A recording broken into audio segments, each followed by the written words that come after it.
those answers into the Excel online file, then the one person who is inside the Flexi quiz, who's sitting in the middle computer, will be able to get those answers from Excel online file and submit into the Flexi quiz. Remember that the scoring gets only from the answers you actually submit into the Flexi quiz, into the testing platform, right? After 30 minutes, the platform will automatically score whatever answers you have. If you have the answers in Excel online file, but not at Flexi quiz, those answers would not be scored. So please keep that in mind.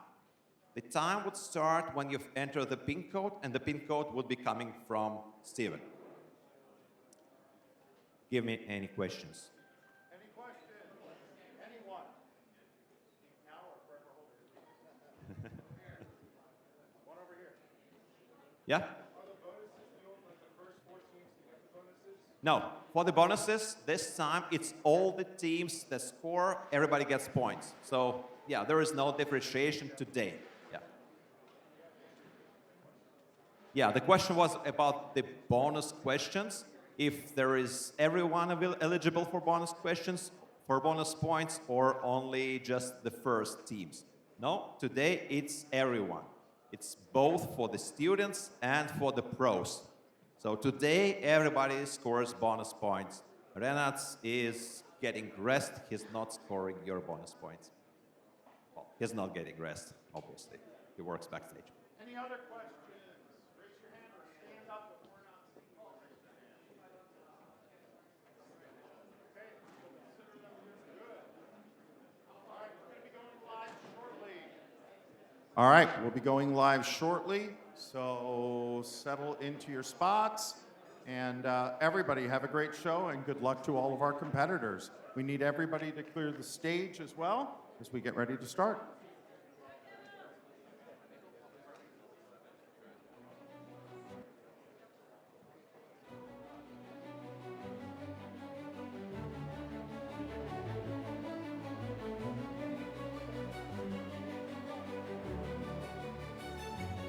Everyone seems to know the score.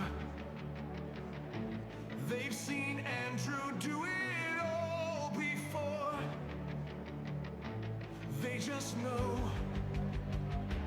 they're so sure. But Dim is here to even the score. It's the Excel World Championship. Who is going to win? It's the Excel World Championship. Who's going in the spreadsheet bin?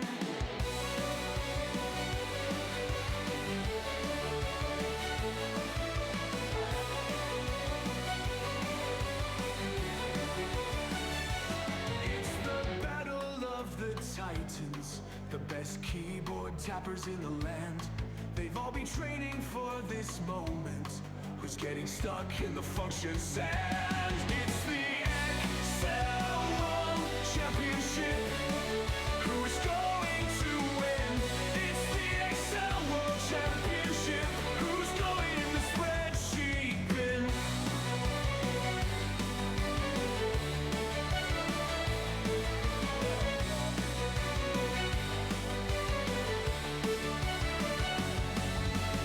Excel on the shirt, Leanne is on a win streak, Jack is on the hunt. Will Vegas be her new peak?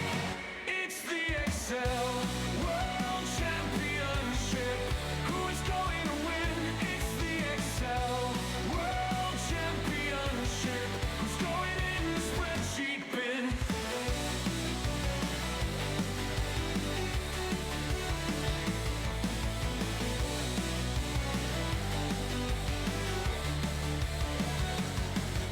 Excel on the shirt, Leanne is on a win streak, Jack is on the hunt. Will Vegas be her new peak? It's the Excel World Championship. Who is going to win? It's the Excel World Championship. Who's going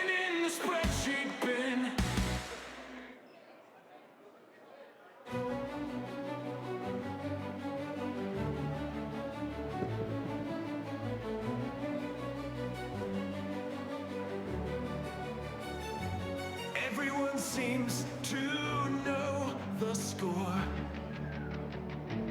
They've seen Andrew do it all before. They just know, they're so sure. But Dim is here to even the score. It's the Excel World Championship. Who's going to win? It's the Excel World Championship. Who's going in the spreadsheet bin?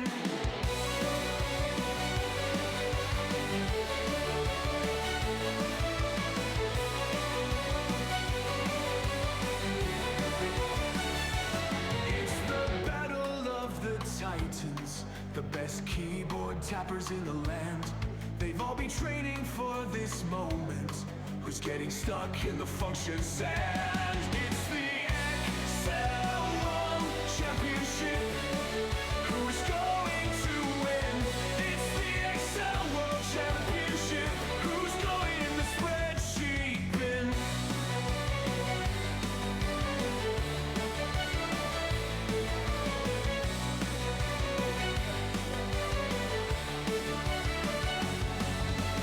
Excel on the shirt, Leanne is on a win streak, Jack is on the hunt. Will Vegas be her new peak? It's the Excel World Championship. Who's going to win? It's the Excel World Championship. Who's going in the spreadsheet bin?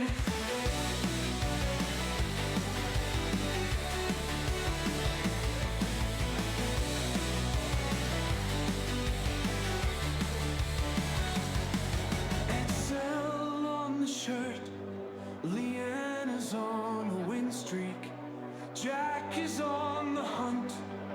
Will Vegas be her new peak? It's the Excel World Championship. Who is going to win? It's the Excel World Championship. Who's going in the spreadsheet bin?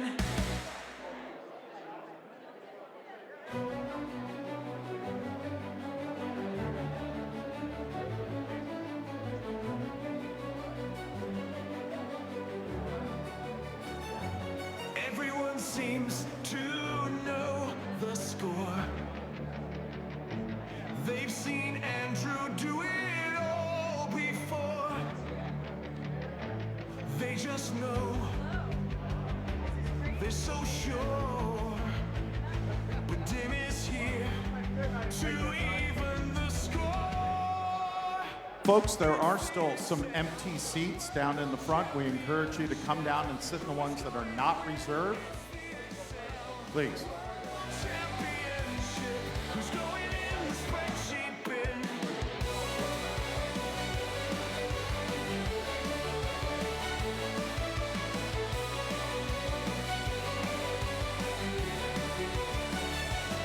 It's the battle of the Titans, the best keyboard tappers in the land.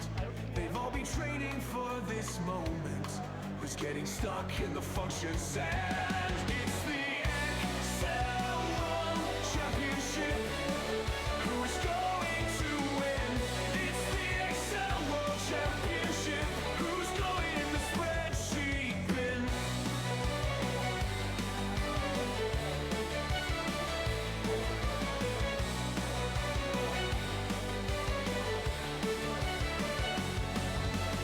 Excel on the shirt, Leanne is on a win streak, Jack is on the hunt. Will Vegas be her new peak? It's the Excel World Championship. Who is going to win? It's the Excel World Championship. Who's going in the spreadsheet bin? Folks, if you don't see a piece of paper on a seat here in the front, you are welcome to take it and encouraged to take it. Excel on the shirt, Leanne is on a win streak, Jack is on the hunt. Will Vegas be her new peak?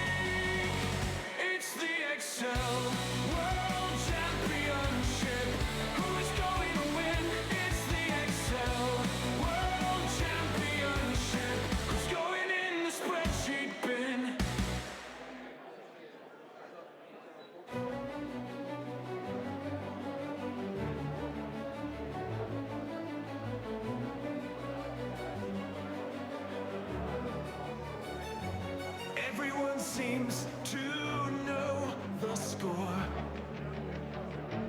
They've seen Andrew do it all before. They just know, they're so sure. But Dim is here to even the score. It's the Excel World Championship. Who is going to win? It's the Excel World Championship. Who's going in? All right, everybody, take your seats. We are about to get started.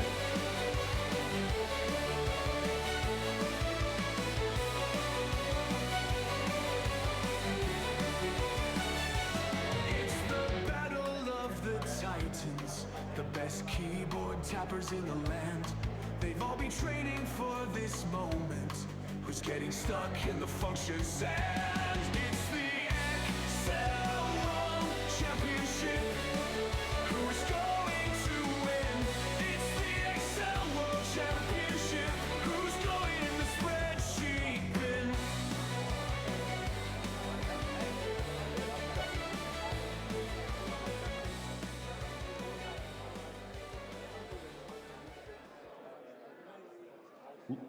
Ladies and gentlemen, let's try that again. Ladies and gentlemen, welcome. How's everybody doing tonight?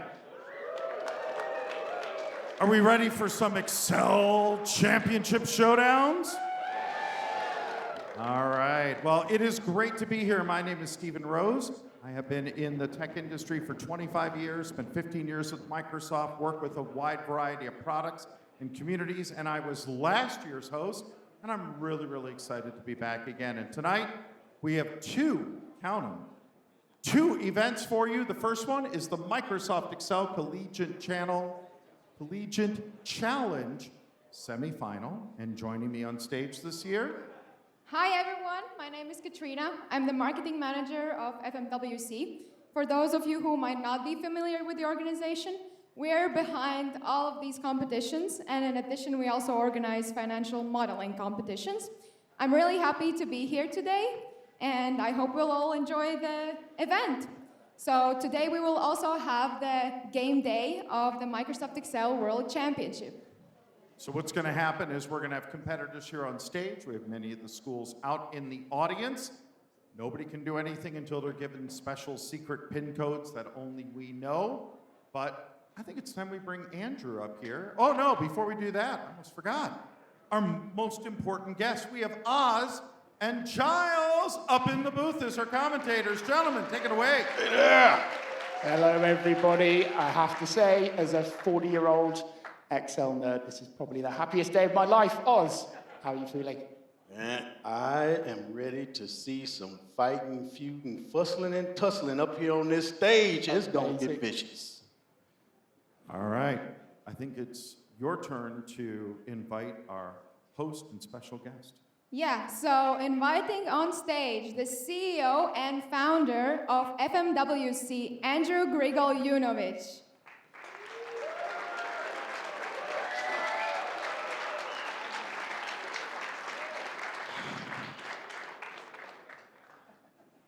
All right, you guys are going to talk about the competition. Andrew, you're going to kind of walk us through that, and then we're going to talk about all the cool hardware and awards that we see down over there. All right. Well, hey everyone. It's dear friends, dear guests, dear players, dear students. It's amazing to be here yet another year. That's just a gorgeous arena. Thank you so much for coming. Thank you so much for playing. Thank you so much for making this happen. Thank you to our sponsors for supporting the whole thing. Thank you for Siemens for supporting the students competition, the Microsoft Excel Collegiate Challenge. Thank you to Alvarez Marcel for doing that. And also for the Microsoft Excel World Championship. Thank you to Microsoft, Sheetcast, Order.co, Sigma BI, and all the other major sponsors we have. What am I supposed to say anymore?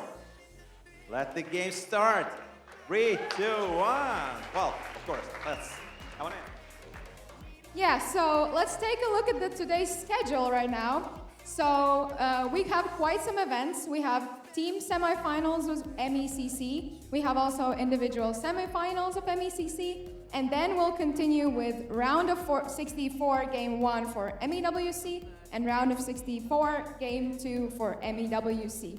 But now, let's take a look at the amazing prizes that we have prepared for our winners of the competitions.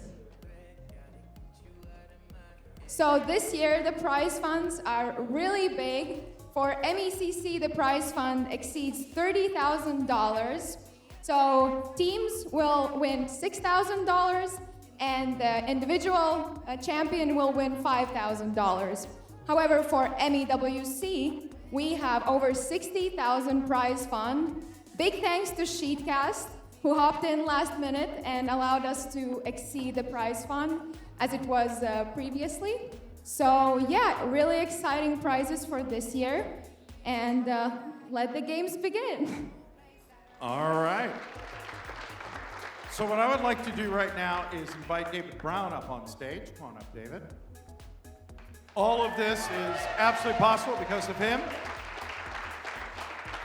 David is one of the co-founders of the MECC. So David, why don't you tell us a little bit about MECC and what players have gone through this year, and then we're going to show a video sort of recapping the year.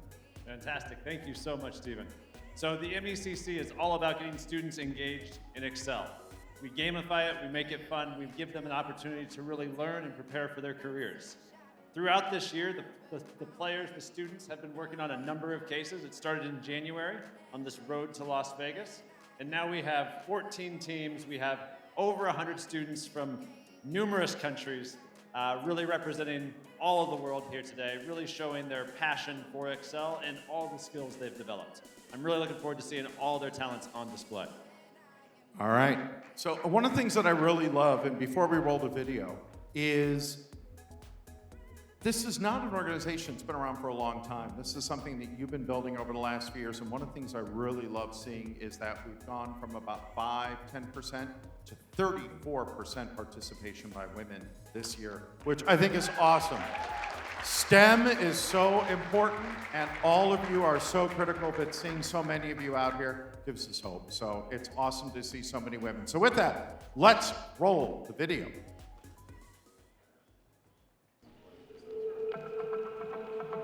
Good morning. Good morning, everyone. Good morning! Hi, everyone.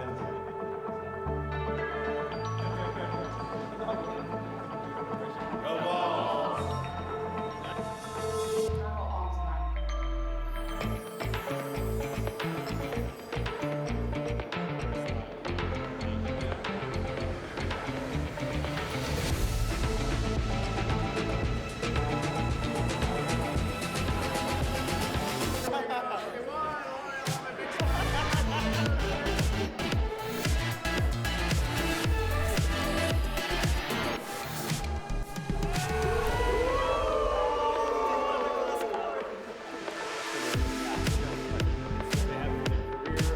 Hi, how are you enjoying the event? How are you feeling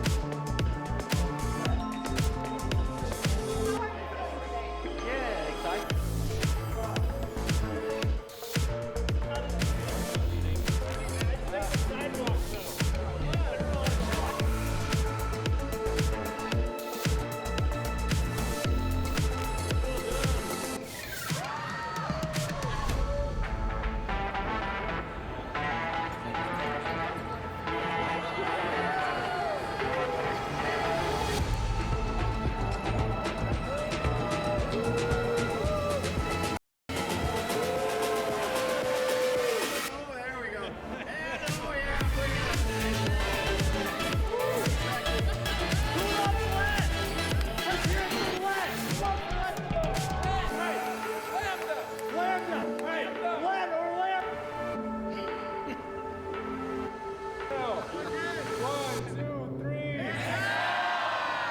All right. What a few days we have had, and it has been awesome. So, students, are you ready? Oh, what the heck? No. Students, let's try this side. Are you guys ready? Are all of you ready? Now you got to live up to that one. Are all of you ready? All right, let's get our collegiate champions to come down the tunnel. Our first school, University of Arizona.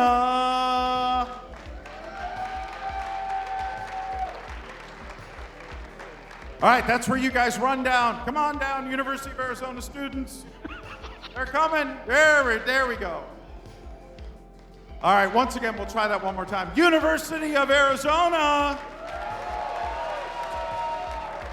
All right, our next school, University of Central Florida. Our next school is in school. All right, here comes our UCFs. Big hand for UCF.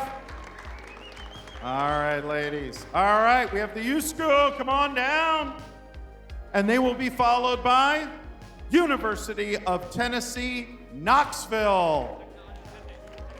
Sorry, Technology City, yes. That's right. Awesome. All right. Okay. Right. All right. Where's our last? Our University of Technology, Sydney. Where are you guys? All right, let's go this way. All right, let's give a shout out to all the other schools that are participating. Here's our Sydney guys.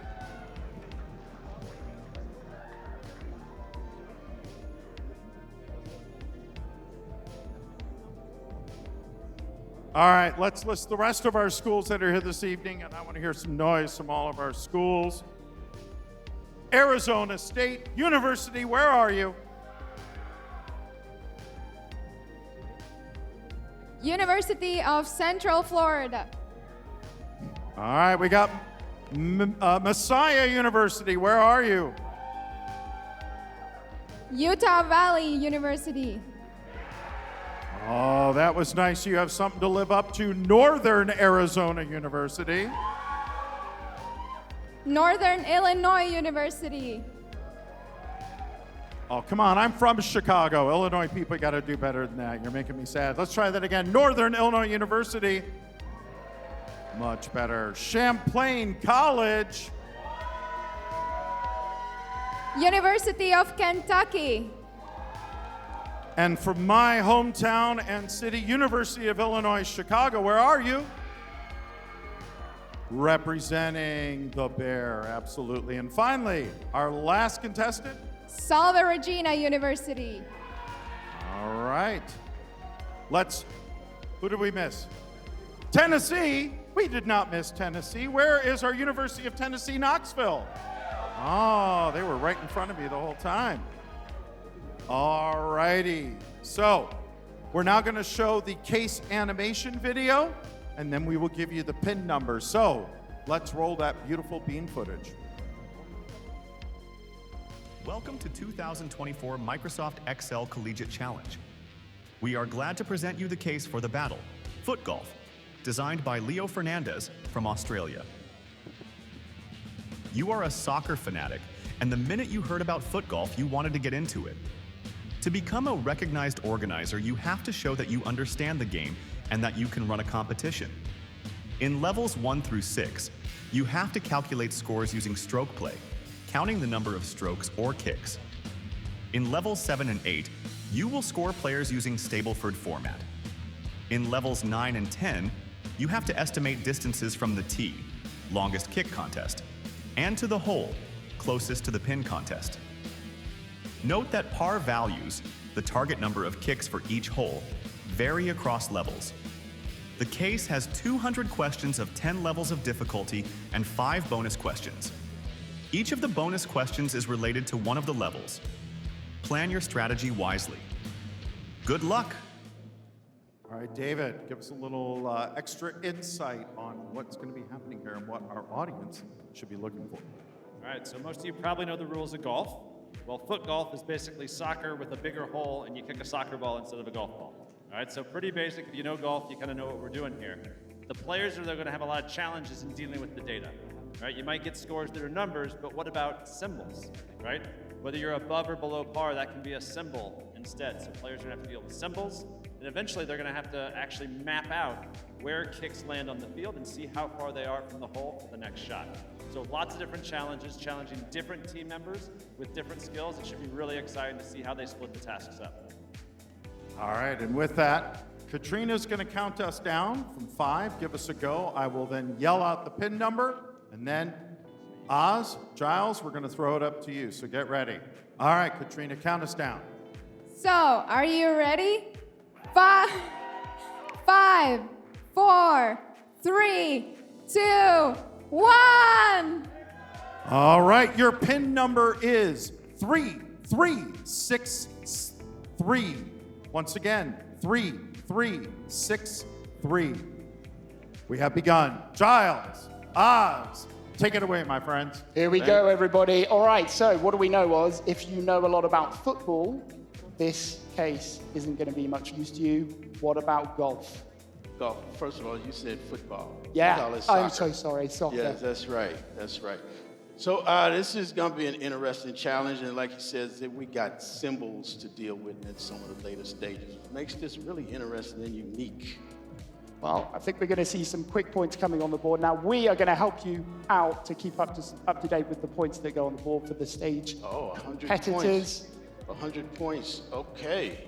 All right. 3 teams already on the board. Three Wow, teams the with first 100 level. points. Yeah, and the first level was basically songs. First level was some. I expect people to get lots of quick points on the board. Yeah. When we get into level 2, we're going to see teams dealing with ranked functions. Yep. And we also have 5 bonus questions that can be answered. 5 bonus questions, That's 10 right. questions in total in the main round. We might see some team tactics. We're expecting to see individual players split up and potentially look at some of the individual questions straight from the start. Right, because each team has 3 players, and they can split the challenges up and even change seats. They can do anything they want, all right? They've got 10 main questions, 5 bonus questions. They can approach this however they want. So we think we're going to see some team tactics here. Oh, look at this. The 4th level for Sydney is already answered. Everybody is tied up. And one interesting thing about this challenge is levels 1, 2, and 3 get harder. And then at 4, it starts again at easy and then gets harder. It does. And this is why we're saying, like, if you know a little bit about golf, it might help because you have to deal with converting points into par scores. And then you have to deal with another conversion later on. Glad to see that. I think everybody now can see a little bit about what's going on some of the Excel screens. Okay, and right now we are looking at screen. Let's look at the team from Madagascar. See how they're doing.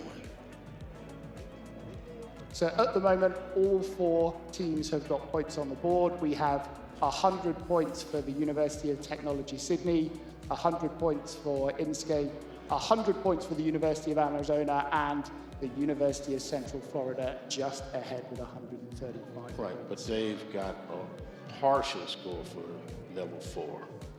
Not complete. Right. Let's see.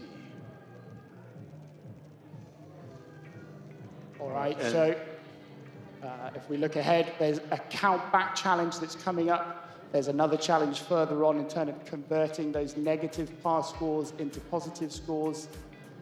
How did you find this challenge when you went through it, Oz? Well, I found this fun and interesting, right? Because, it was truly easy. Some challenges can have you sitting and looking at the instructions and wondering what the heck is going on. But this one is pretty good because at the first level, you have the number of strokes that it took and you have to sum it up sideways, all right? And then you get later where you have the bogeys, eagles, whatnot, right? Yeah. And then you can do XLOOKUP. You can go into Power Query and do an outer join. Yeah. You could do that, but that's because you're a huge Power Query fan. Well, indeed. All right, so now we are looking at Madagascar's score, or at their screen. All right, and let's see. They are in fourth place right now at 100 points. Let's run through the scores just to help everybody watching this. All right, so in first place, the University of Technology Sydney, 460 points. The University of Arizona in second place, 280 points. INSCAE, I hope I'm saying that right, 260 points. And the University of Central Florida with 135 points. Sydney is at 135 points. So let's see what is happening with the teams. Let's look at this.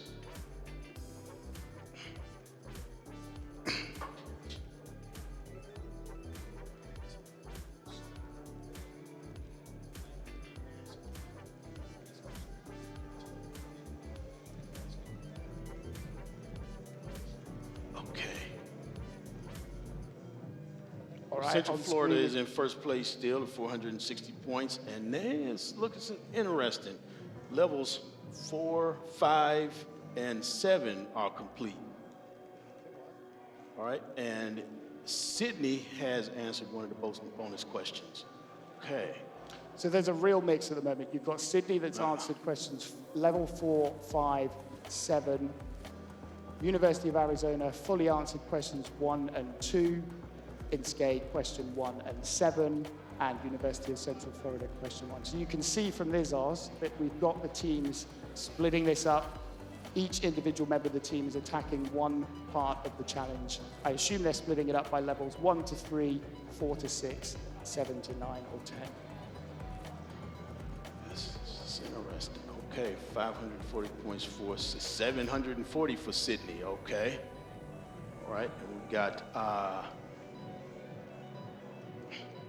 that's Arizona. So the University of Arizona has gone ahead with 740 points.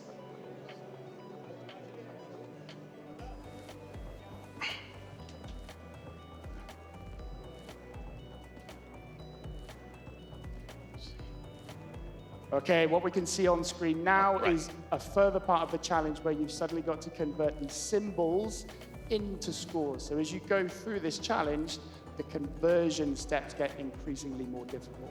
Right, definitely. And right now we're coming up on 23 minutes left of this 30-minute challenge, the semifinal of the World Team Competition. And we've got teams from Madagascar, we've got University of...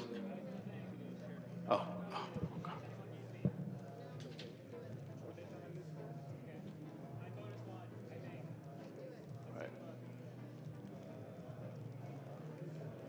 They might have to help us out a little bit with these scores that we're seeing on the screen, but as we watch people scrolling around, we will do our best to tell you what is going on up on those spreadsheets. So University of Technology Sydney in first place, 940 points. All right. And I am pulling for INSCAE because 2 years ago they came all the way to Tucson, Arizona. 5 layovers, 3 days, and they came in second. And I felt like, man, they did great, but they weren't happy because they didn't win. Yeah. So let's see. Well, we've got to know a lot of these students over the last few days, haven't we? We've been here for a few days. Yes, we've all been talking. We've been seeing how passionate these guys are. That's right. Except for when I saw University of Arizona coming down that hype tunnel, I didn't see much hype. I saw quite a lot of hype from David Brown. I'm not sure we saw quite as much hype from his team. Yeah. See, and in fourth place with 135 points, University of Arizona. Did you go to one of these universities? Is that University of Illinois, Chicago. Ah, okay. Right. Okay. So we are...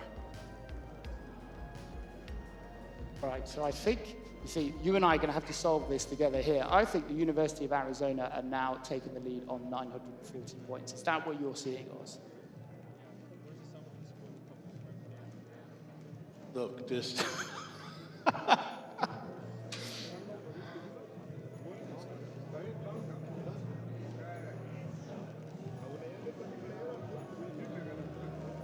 Okay, so it looks like University of Arizona first place. That's 940 points. That's it. All right. getting squared away here. All right, so 2 out of the 3 members of the University of Arizona team, I think, have almost finished their part. They've split this equally, all right? So they've just got the remaining 3 hard levels, 8, 9, and 10 to do, and level 3. What's really interesting, though, and we might need to double check this, but only 1 team has got points on the board for one of the bonus questions so far. That's what it looks like. All right, you can see on screen some of these guys are talking to each other, so there's clearly a bit of like tactical conversation going on.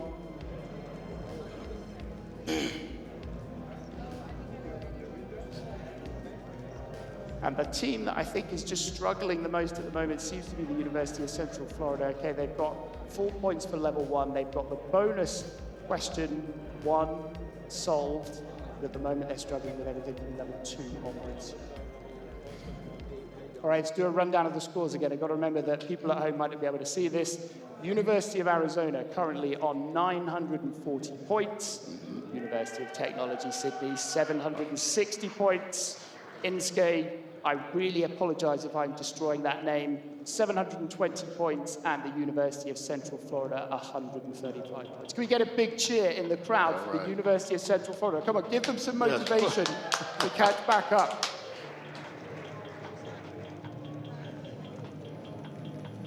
Oh, let's see if we can actually listen to what's going on. Sequence function happening here. Your eyesight is better than mine. I'm struggling to see that screen. Okay, so you've got a sequence being used. I can't see what question. Easier looking there. Right, and they put the data into a table, and more people need to use tables. I've heard at one point there was like 1% of Excel users use tables, but these can help keep your data tight, minimize errors, and get rid of that problem when you don't drag a formula down far enough. Because I really hope it's more than 1% now. We would all say, wouldn't we? Use tables, use Power Query. Power Query. But it's very, very rare to see people using Power Query in this battle format. I don't know why. Okay, here we are looking at University of Arizona. All right. Conversation happening. Look at that. All right.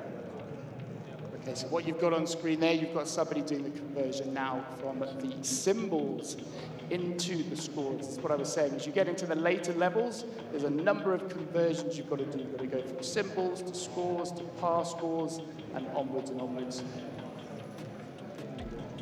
All right, quick update on the scores. They have changed a bit. So University of Arizona in the lead on 940 points.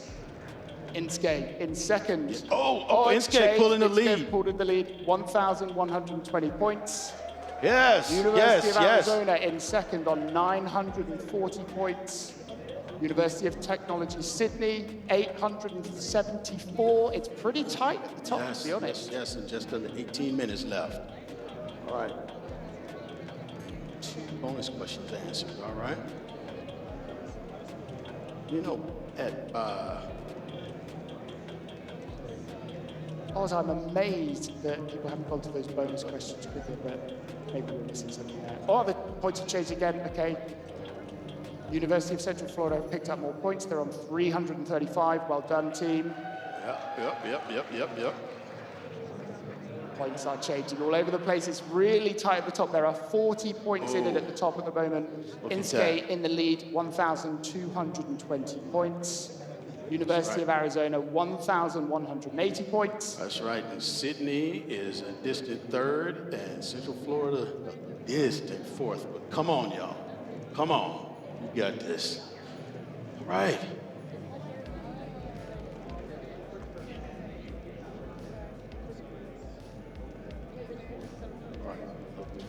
Getting Team to the stage Madagascar, now. I was thinking, I see a serious face. Getting to the stage now where it could end up being a bonus point, 1 level being completed fully that takes somebody to the top of that league.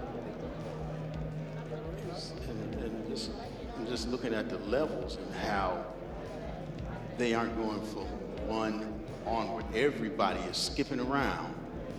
That's where I think it comes down to the breakdown of the team tactics. They could have split these up maybe into 3 questions each or near enough, so that everybody's going in. Maybe they've decided that certain players have certain strengths on the team. makes sense. But it's very Right. different to what we're used to, you know, because normally you see a single player come and attack these cases in order as they get harder. You know, level 3 is Okay, interesting. University of Arizona have taken the lead again with 1,360 points. That's right. Yep, yep. You know, level 3 is interesting because they use that count back method. And basically you have to count in tiers, basically. Yeah. Right? And you're dealing with tiebreakers in order to figure that out. Right. Now Sydney has broken the 1,000-point mark. All right, quick recap for everybody watching again. University of Arizona in the lead, 1,360 points. Inkscape, 1,250 points. University of Technology Sydney, 1,054 points. University of Central Florida, 515 points. This is the opening round of the World Excel Championship. Yeah, and we are looking at the halfway Collegiate right now. through. There are 15 minutes still left on the clock. I think we might see some full scores here, right? What do you think? It's possible. It's entirely possible. Let's see. We are now halfway through the competition, 15 minutes remaining. Okay, so what you can see on screen there is, I'm not sure which level this is, but you've got to firstly text split those symbols, and then you've got to do the conversion. So for a lot of this, the complexity just layers onto whatever the level was before. And if you were to take that into Power Query, Is there anything I you like the wouldn't take to column. Power Query? I'd have to think about that. Get back to you. But yeah, you can take that into Power Query, highlight the column, split into rows by the limiter. Here we got a semicolon and a space.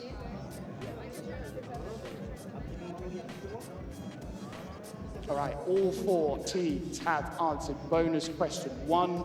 There are still lots of points on the board with those remaining bonus questions. Lots of unanswered levels. So yes, there's a lot of room here with University of Arizona in first place still, 1,090 points. So if we look through these scores, it's still really tight at the top now. There are 16 points between second and third place. We've got University of Arizona, 1,390 points in the lead. Inkscape, 1,250. University of Technology Sydney, 16 points below, 1,234. University of Central Florida, come on, 515 points on the board. You can catch up. You have got plenty of time to get to the top of that leaderboard.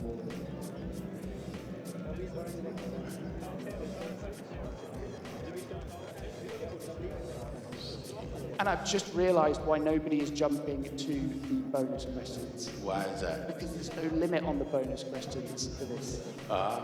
So they could just take it in order. Okay, this is a great view you've got on screen. We can see lots of individual competitor faces. It's gone now, but you could see that. Lots of conversations going on between people. When you look at the bonus points, so bonus point 1 is related to level 1. Bonus question 2 is related to level 5. So you got to do 5 to get 2. You got to get to level 6 to get bonus question 3. Yeah. Yep.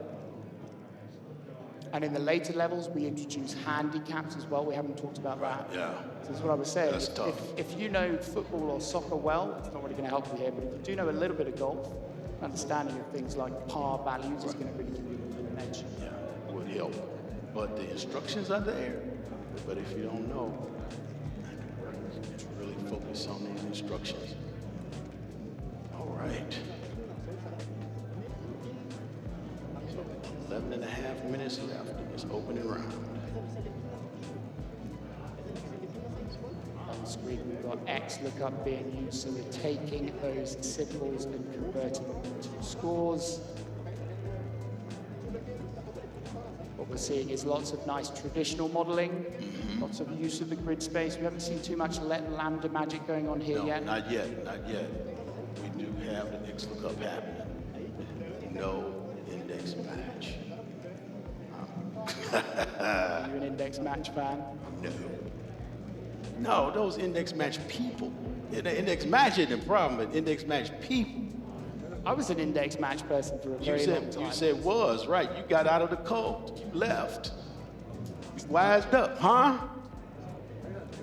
All right. All right, we'll go back to the scores. We're conscious that we're trying to relay the scores as much as we can here for everybody watching. University of Arizona still in the lead on 1,570 points. Inske in second, 1,250 points. University of Technology Sydney, 1,234 points. It's still really tight. University of Central Florida have just put more points on the board. They're up to 715. And at exactly the same time, the University of Arizona have taken a huge lead and gone up to 1,740 points. Oh, they're looking at both bonus questions. Yes, now they've got 3. University of Arizona have just got the points for bonus questions 2 and 3 within about 30 seconds of each other. They're up to 1,800 points. Now, see, this level is interesting, okay? Because of the format that the answer has to be in, with the total score, right? And then a / and then the rank. So they've got to get the total score, right? And the rank, but then formatted so that they're all in one cell. Yeah. Which with no time pressure is pretty easy for everybody to do, but when you've got 9 minutes on the clock, it suddenly becomes really difficult. That's right. Coming up on 9 minutes left. Come on, y'all. All right, Inske. All right. Second place at 1250. Sydney at 1, 2, 3, 4. All right. And University of Arizona, 1800. And University of Arizona are the defending champs. I didn't know that because I wasn't here last year. All right, so the pressure is on the University of Arizona if they're the defending champions. And to be honest, right now, it looks like they're dealing with that pressure pretty well, don't you think? Mm-hmm. They are. Indeed. All right, another run through the scores for everybody. University of Arizona in the lead, 1,800 points still. They're going to be working on bonus questions 4 and 5. Inske have just put more points on the board, so they have got bonus question 5. They're up to 1,300 points. Very close behind now, University of Technology Sydney, 1,234 points. And University of Central Florida, 724. Come on, guys.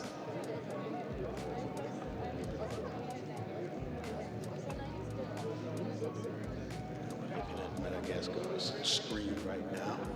We're working on. So what we're looking at there, we're looking at a really common strategy in XL Esports where you solve a case once for one line and then use a data table to get all of the answers for all the other lines in that round. Really, really common tactic. You're essentially like building a model off the side of the model you start with, solve all the logic once for one line, data table does the rest.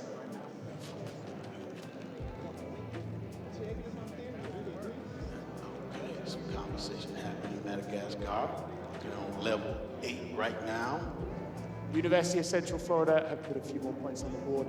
All right, we are literally, I think, almost down to people looking at bonus questions.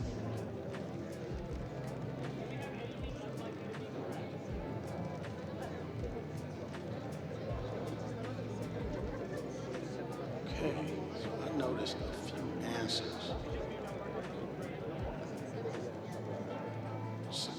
Because sometimes you write out a formula, you get your solution, and then paste all of the answers in, right? But then sometimes you do go one at a time. Sometimes, yeah. I think there's sometimes where you might look at a question logic and it might be easier to almost eyeball things at times, to be honest. What you see lots of people doing is, if the question isn't too hard, you might just use the space you've got to the right-hand side of the tab with all the kind of questions on it. As soon as it gets quite complex, though, you'll quite often see competitors add a new tab and start to build that model logic out from scratch. We've seen that quite a few times already. People are adding extra tabs just so you've got that clean space. Yeah. Right. So we just saw some answers being put in. I'm just checking to see if the scores have changed. With 6 minutes left. All right, with 6 minutes left, University of Arizona, I think they just put a few points on. 1,850 at the top of the leaderboard. Inskay, 1,480. University of Technology, Sydney, 1,414. So it's still really tight between second and third place, and then in fourth. University of Central Florida, 895 points. And we're almost in the last 5 minutes of this first round. What would you be doing at this point, Oz? Would you be getting to a sort of round between stage, seeing if you could kind of get a guess in for some final points on the board? If I was in fourth place, that would be a good strategy. Yes. But if I was in first or second, I would keep on doing what I'm doing because it's working. Let's see.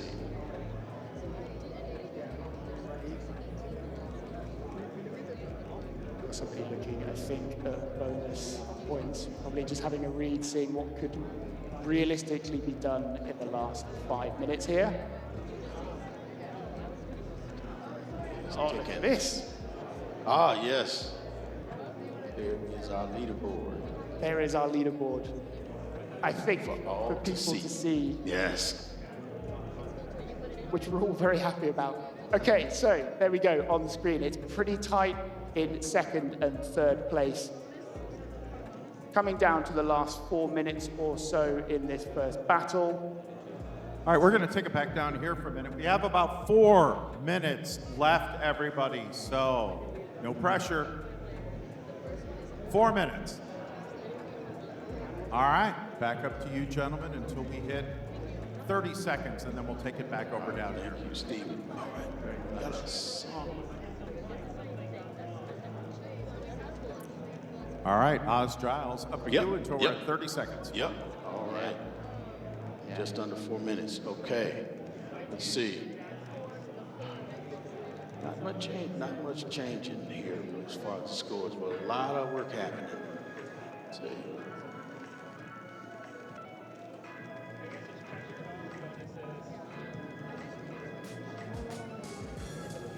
Yeah, these scores have been pretty static for a while now, but you can see people still working on some of the kind of modeling set out solutions.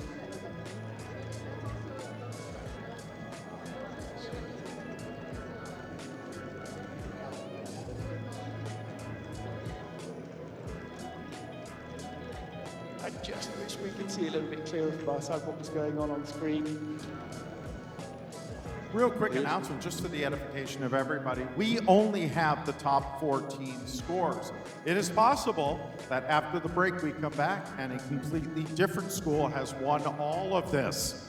So, with only a few minutes left, we will know, and after this round, exactly who has won. We can only track the top 4 scores, so just be aware. All right, you're in the final stretch, everybody. And the final 4 go on to tomorrow for the final championship. Yeah.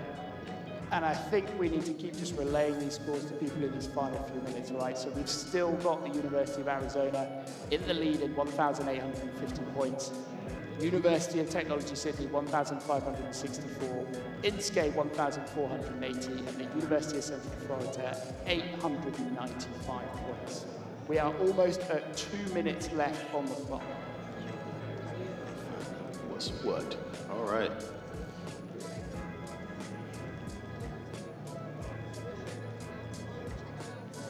So Arizona and Technology Sydney have got almost perfect scores for almost every round. It looks like level 3, so that was the hardest level for that first part, has stumped almost everybody. Yep. 3 is a tough one because you're dealing with tiebreakers, and the tiebreaker was the lowest scores for. So you got 18 holes, and then if there's a tie, then the lowest score for holes 9 through 18. Yeah, and you'll see some modelers do some really interesting things with that. So you kind of use quite large values to multiply out the rankings at each step, which then allows you to do a sort of cumulative ranking So the individual numbers then don't mean anything once you multiply them out by sort of 1 million or 10,000, but it gets you to that final ranking score that's layered. All right. We saw some tactics there on screen. So two students just swapped seats. Now, we We heard are a less rumor. than 1 minute. We're at 50 seconds left. We heard a rumor that this might happen, that with some pre-planned tactics, if a student thought that somebody else would be stronger at a question, you might actually see them jump up and switch seats so that they can put the strongest competitor for a certain type of skill in the right seat and tackle the question. That's right. All right, well, in the last 30 seconds, Oz, what would 30 you do? seconds left. Oh, yeah, 30 seconds, 30 seconds. All right. Oh, Inskay.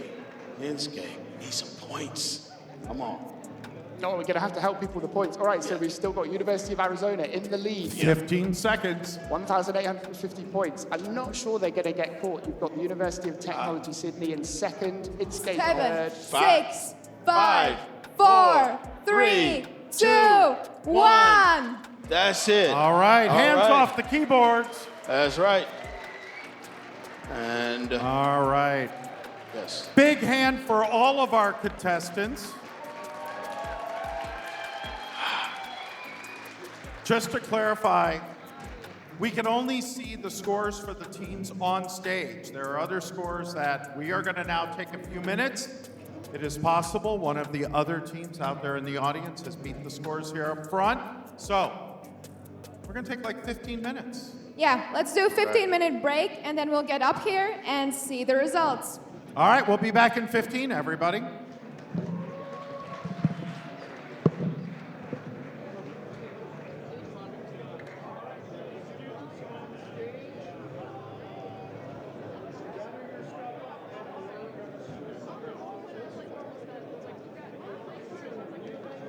I need to get all of the students who are participating in the next round to come up to this corner of the stage. For my students on the stage, make sure you grab all your stuff up, and we will go ahead and start to get the computers reset for the next round.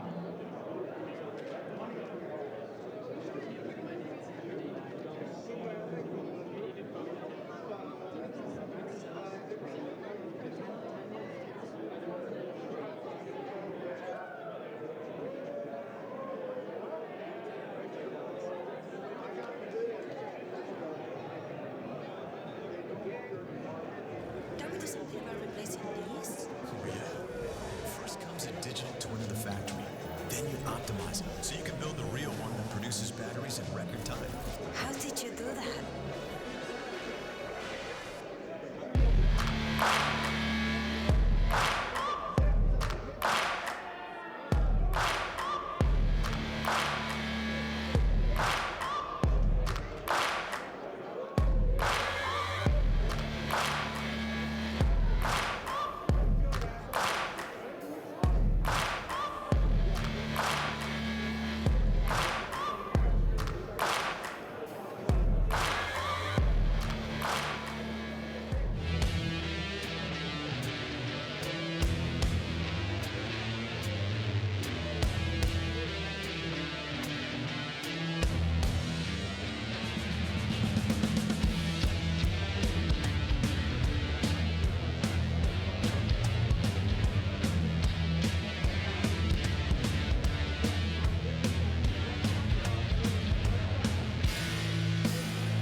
All right, for those of you in the next round, please pay attention. We have some important announcements. For those of you who are in the next round, please pay attention. Can we get the music down just a little? All right, thank you. All right, individual students, really shortly, there's going to be a guide on the big board that shows you where you sit. All right? If you're on the stage, you probably know that already. Hang out over here. We'll get you on the stage very soon. But otherwise, just stand by. You'll see it up on the board very shortly. Thank you. Two more things to add to that. If you bring anything up on stage, you cannot keep it on stage. We do not allow cell phones, anything else. If you are wearing any items of clothing, hats, etc., that are not branded with your university, you cannot have it up on the stage unless, of course, you're wearing one of our shirts. So just be aware, no hats, nothing with a brand other than the competition or your university. All right, stand by. We'll bring you up in just a few moments.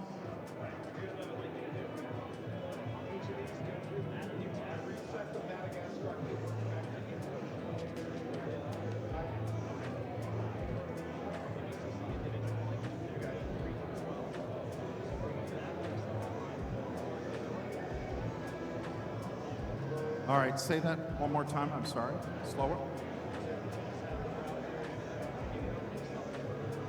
Yes.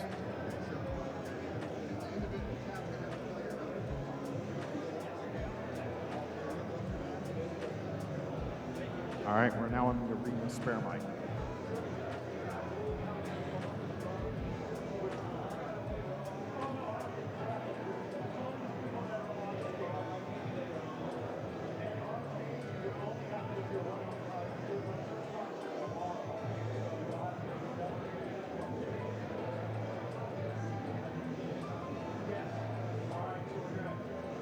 All right, for round two, take a look up at the screen. Benjamin Weber, Tim, Julian, Jonathan, Agnesia, Kai, Desiree, Ben, Patricia, Michelle, Peter, and Songlad.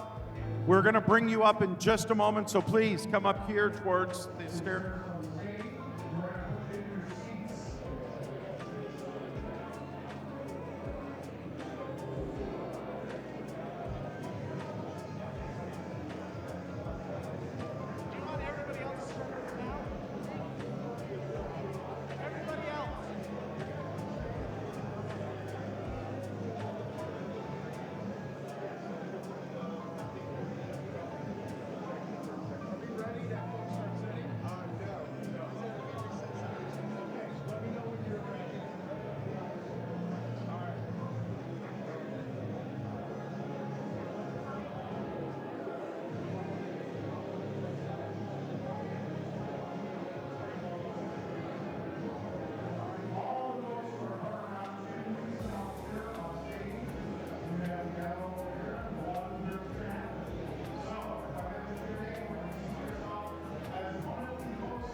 All right.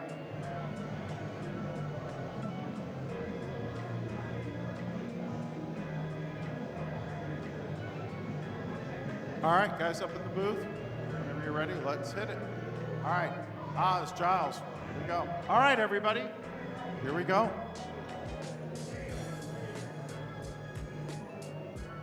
All right, everybody. Welcome back for for our semis round. How is everybody doing? Feeling so far? Pretty good? All right.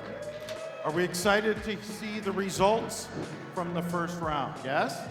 All right, let's see the results from our round one.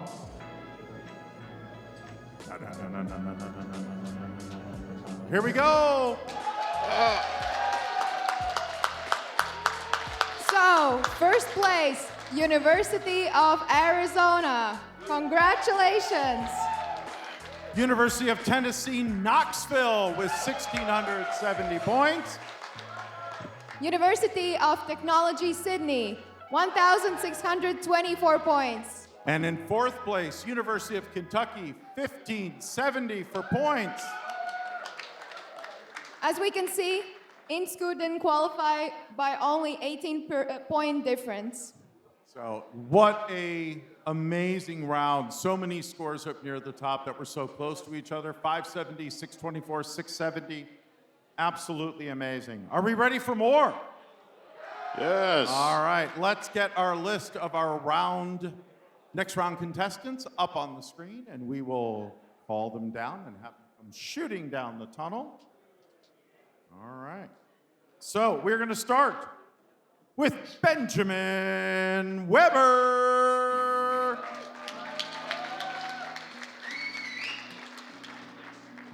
And Benjamin is from the University of Applied Sciences in Vienna. All right, following Benjamin, number 2, Tim Froelich.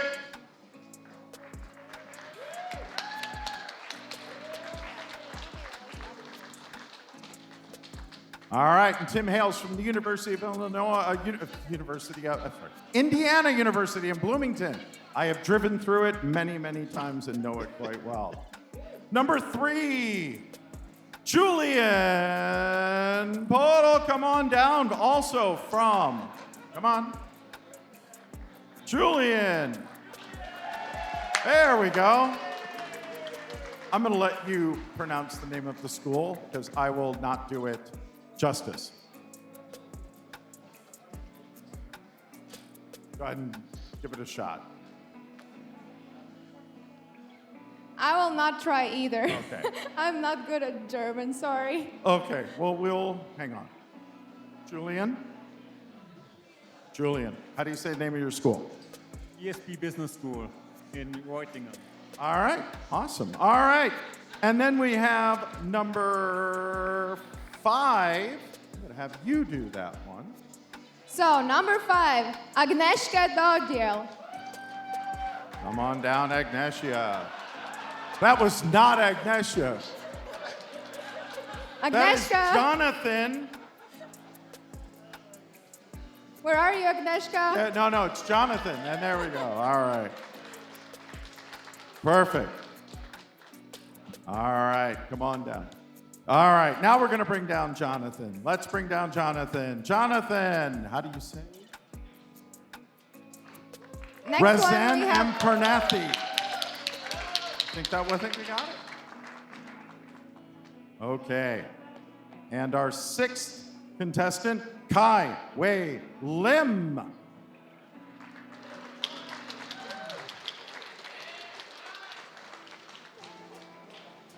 Okay, our 7th player is Desiree Hoagland. Come on the stage.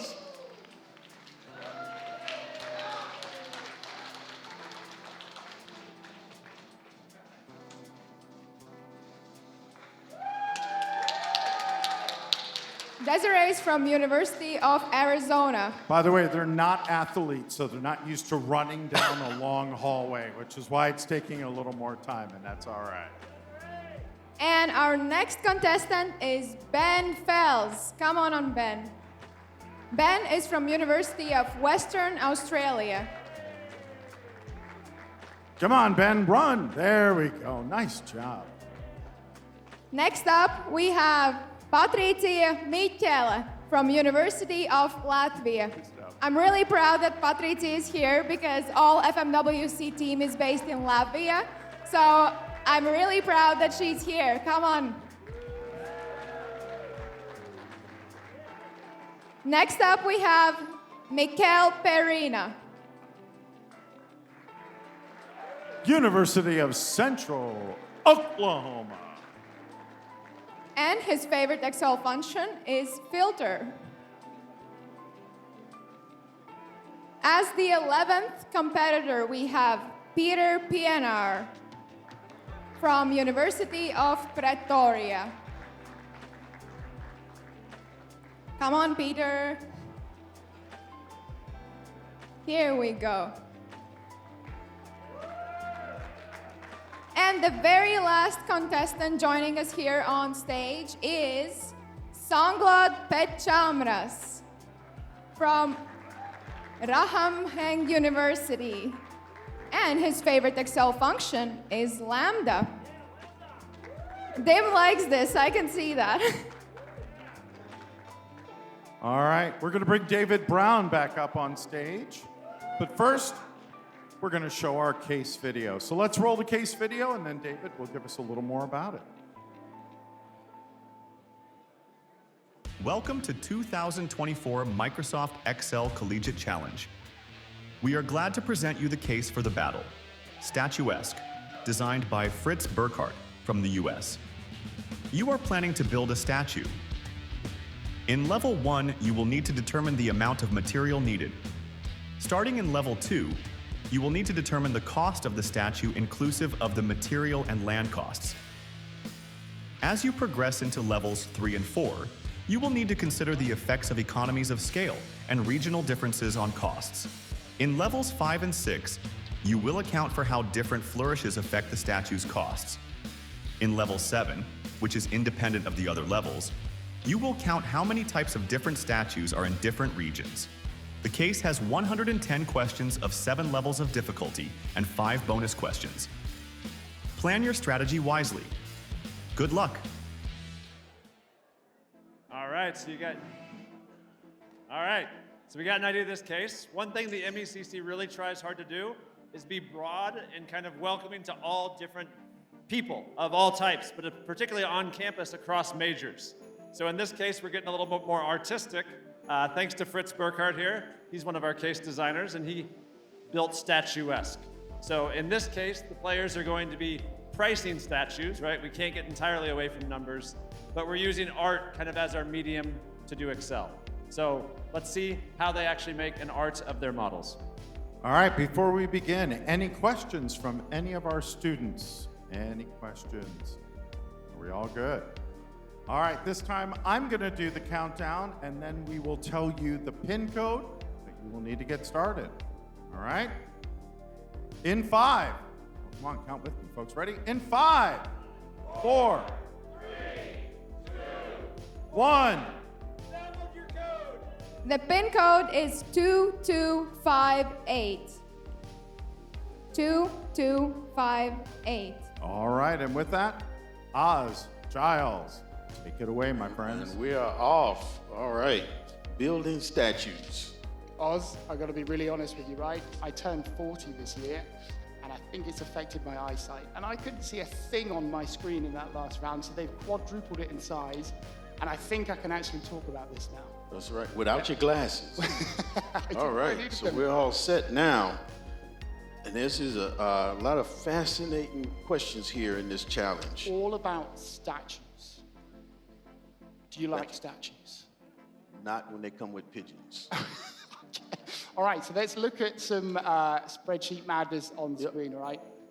Let's go to Benjamin Webber. I believe Yes. Benjamin was the qualifier who got top marks, full marks in the qualifying round for this. Right, coming here all the way from Austria. It's an interesting angle, but not the one I thought we would get. Yes, let's- You can look at a spreadsheet on there now. Oh, we've got points There we already. go. So 3 players with 40 points straight on. So we expected this, right? Level 1 is a really simple lookup. Yep, very, sideways lookup, which is interesting. Yeah, and basically for a lot of the earlier levels, you're just getting slightly more complex lookups that you have to deal with. And then we get into the world of flourishes. I have to be honest, I haven't heard of a flourish before. You heard about them now. When you can get a fancy nose for a statue back when you get down to level 5.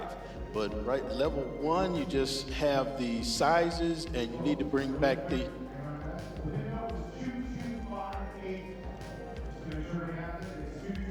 All right. Well, everybody's in. All right. All right. We don't want to leave anybody behind. Oh, Benjamin Weber, 100 points. Levels 1 and 2 already complete. And we do have 5 bonus questions, and they do require you to have to go through certain levels. You can't just go straight to it like in some challenges. Yeah, look, when I had a go at this case, I was kind of fine, and then I got to level 7, and I'm not sure whether I should say what I did too early on. Do it, say it. No, I don't want. I'm conscious everyone can hear us, including the competitors, so I don't want to give the game away too early. But level 7, there's a few options, and I think some are way more complex than others. Let's see if we can get to the point where somebody gets to level 7, and maybe I'll talk about it then. Yeah, all right. Fair enough, fair enough. Okay, so 100 points for Benjamin Weber so far. And remember that there are 52 players off screen. We're just looking at these 12. Okay, Michelle with 100 points here. All right, and let's see. Level 2, you have 2 lookups to do. Well, you've got land costs as well, okay? So what you're seeing on screen now is the lookups being done on the side. This is simple enough at the moment not to have to start worrying about adding new tabs and things like that. You've just got to get these columns of logic, get to the total cost, and put it in the answer. Right, getting the logic right, exactly. All right, we've got an X lookup happening. And yes, you can do an X lookup sideways. You can't do a V lookup sideways. No, you got to do an H lookup, which hardly anybody ever used. Right? I just don't think we should even talk about it in this day and age. All right, let it go. I'm gonna let it go. Actually, do you know what? Dim Early had one really good argument for VLOOKUP, which is if you're trying to use XLOOKUP and you're trying to look to ranges across your workbook, it's really annoying when you go to one of the other arguments and it takes you back to the cell you're building the function. So VLOOKUP in that instance can give you a very small benefit, but I hate it. Small benefit, right? XLOOKUP all the way. And if you don't do an XLOOKUP, do a join in PowerQuery. All right, what do we have happening here? All right, Benjamin Weber, Patricia, and Ben Fels. Ben Fels, his favorite function is listed as bot text. I did not know that. Yes, well, it was up on the thing. It was up on the screen there.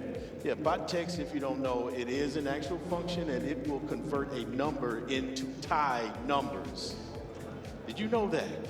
The lady looking in the mirror at me and through the window. All right. Oh, I think we've got a bit of a challenge, right? We're in this amazing arena, and I think we need to spur this audience on. So everybody in the arena, after 3, I want you to shout at the top of your voice the name of the competitor you are rooting for, all right? Yes. I need your help in here to bring this to life. On 3, 3, 2, 1. That was terrible. Oh my gosh. I had about 3 voices. We're doing it again. They're focused. On 3, 3, 2, 1. Much better. Much better. All right. So, 4 people tied at 100 so far with 5 minutes gone already. All right, and we are looking at, okay, so let's see. Looks like level 2 here that we're looking at. You've got to get both the land cost and the cost of the materials. Yeah, so I just want to do a quick rundown of the scores for everybody. Benjamin Weber in the lead, 180 points. He has answered levels 1, 2, and 3. He is furthest ahead. Julian Polt, I'm going to do these names. Julian. Really let's go first names. Julian is on 100 points alongside Agnieszka, Patricia, and Michelle, all on 100 points. Tim is on 40, and everyone else at the moment is yet to put points on the board. What is going on? Can we look at Tim's screen? Okay, so we've got 40 points for Tim. All right, What is Tim doing? Tim Let's is see. on level 3, okay? Level Level 3 introduces some economies of scale. So again, we're still looking at the total cost of building these statues. Level 1, it's a nice simple lookup. Level 2, it levels up a little bit more. Level 3, we're getting cost of, what's it, cost of scale? Cost of the materials, cost of the land. Yeah, economies of scale, there you go. Economies of scale, which again, as you get further into this, is gonna get even more complicated. Right. And basically, every 100 bits of material, Yeah. the next 100 is 10% less than the previous 100. Only in level 3, and that's one of the things that then gets even more complex. In Yes. level 4, that percentage changes depending on the type of statue. Looking at the keyboard shortcuts over there in the light blue on the right side.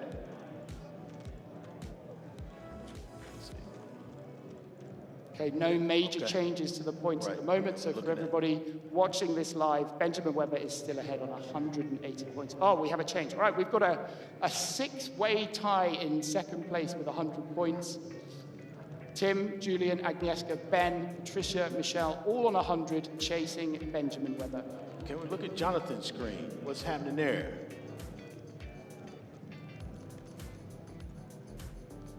Okay. Like, he set up his data on a different tab. Yeah. And that's one strategy, to put it on a different tab, or slide over and put it on the same tab. Yeah, so I think he might be, so you don't necessarily need to do this for this level. I think he might be thinking ahead and getting a solution that's going to work for future levels as well. I might be wrong. But And that's the spooky stuff, because people do this kind of stuff, they start looking ahead and getting work done, and it looks like they're behind, but they're actually sitting on points. Oh. yeah, And but then also, shocking things happening near the end. you know, from what I've seen watching this for quite a while now, that's part of the skill. Yes. Let's pause for a second because we've got the scores on screen. Okay. But it- Benjamin Weber, just one sec. Benjamin Weber has gone further ahead. 360 Yes, points. way out ahead. Right, Yes, we can see yes, that yes. tie to 6 people behind on 100, and then a few people still to get points. on the board. But see, when people sit on points, that's a good strategy for them. But it creates drama for the audience, and then people start having heart attacks, and then we have other kinds of problems. Yeah, I don't know that he was sitting on points in like a deceptive way in any sense. No, He was no, just, not He was deceptive. just building a solution that was Yes. going to take a bit longer initially, but it's going to hopefully help him answer questions further down the line. Absolutely. Yep. Okay, Benjamin. Where's Benjamin? Okay, we got an X lookup with Benjamin. Okay. Looking at, oh, he's doing the scale, but I don't know what the strike throughs are doing. That's because we've got these new calculation modes, right? So the new partial calculation mode, you've got data tables being used here, and it's telling you that you've got stale values. I believe that's correct. Okay. And notice the flourishes, your special nose, decorative inlays, and a wide base.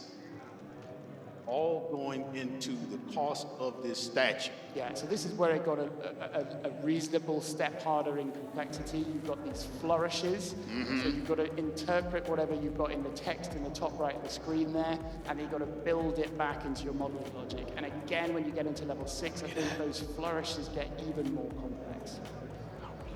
Boy. All right. There we are, there's the view of the people in the arena. We have Concentrating intently. There's everybody is- there, all of our 12 everybody? contestants on screen. They look so happy. Look at those yeah, smiley look at him. faces on And screen. Benjamin Weber looking all mellow, way out in front, no stress. Oh, let's go back to Benjamin, please. Oh, He's look just at this. put more points on the board, okay? Benjamin has gone ahead to 540 points.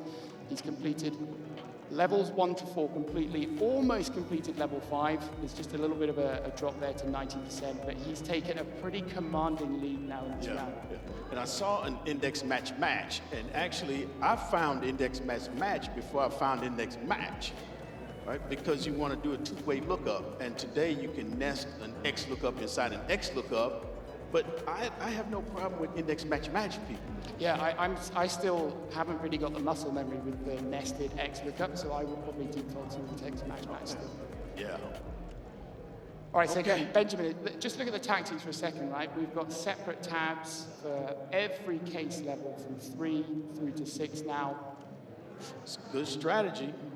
It can Let's be. try- It Can can be, be. but Well, it it's can take working for longer. him, and if he has to go back and figure something out, he knows where he's at. But yes, his level 5 is not fully complete. It's only 90% complete. All right, let's have a look at somebody else. Let's go to Julian on 100 points, currently in 4th place. Is Julian sitting on points? Let's see what's happening. Let's have a look at Julian. Okay. So where are we? Level 3. Okay, so Julian is on the economies of scale level, where at the moment it's that 10% that you were talking Right. about that drops every 100. Right. Here we go. We're about to see him drop some points in. Yeah. Does he have the solution? Yeah, he does, but I think he's just looking at the fact that his example Right. answer Doesn't calculated match. doesn't match. So he's just reading through the question, seeing if he can figure out what he's missed. Focused. Let's stay with it. Oh, not his land. Okay. All right. Do you know what? We thought that might happen, actually. We forgot to mention that. You've got to add the cost of the land to the rest of the costs. Yes. Let's see if this gets him to the answer. All right. And a sideways look up with the X look up. We got less than 18 minutes. Wow, time flies, nearly halfway through. I don't think I've ever talked about statues for 18 minutes before. Well, there are no statues where you live. Not that. Well, yeah, there are actually. They're like, they could be a good topic of conversation. You can, but I live in Winchester. There is one main statue in the center of town. How long I should we guess- talk about this for? I guess, right, yeah, you'd run out of things to say about one statue. All right. Right, so let's have a look at somebody else. The scores have Let's been see pretty what's stacked. happening with Desiree. All right, Desiree, we're coming to you on screen. Yes, we are. Get ready. Yeah, Desiree, Yeah, give her a cheer, come on. Yes. All right, what's happening here? Okay. Desiree. There's a nice table laid out there. Right, I think this is level 3 still. I might be wrong. But again, this is one of those choices that every player has to make, right? Are you going to choose to build all of this modeling logic literally in the tab where you're going to put the answers, or do you go over to a new tab? Sometimes you might copy like blocks of the kind of information that you need over to a new tab, just so you've got lots of clean space. I think you could pretty much do the majority of these levels without having to go off to a new tab. And Benjamin Weber coming further out in the front. Yeah. Okay.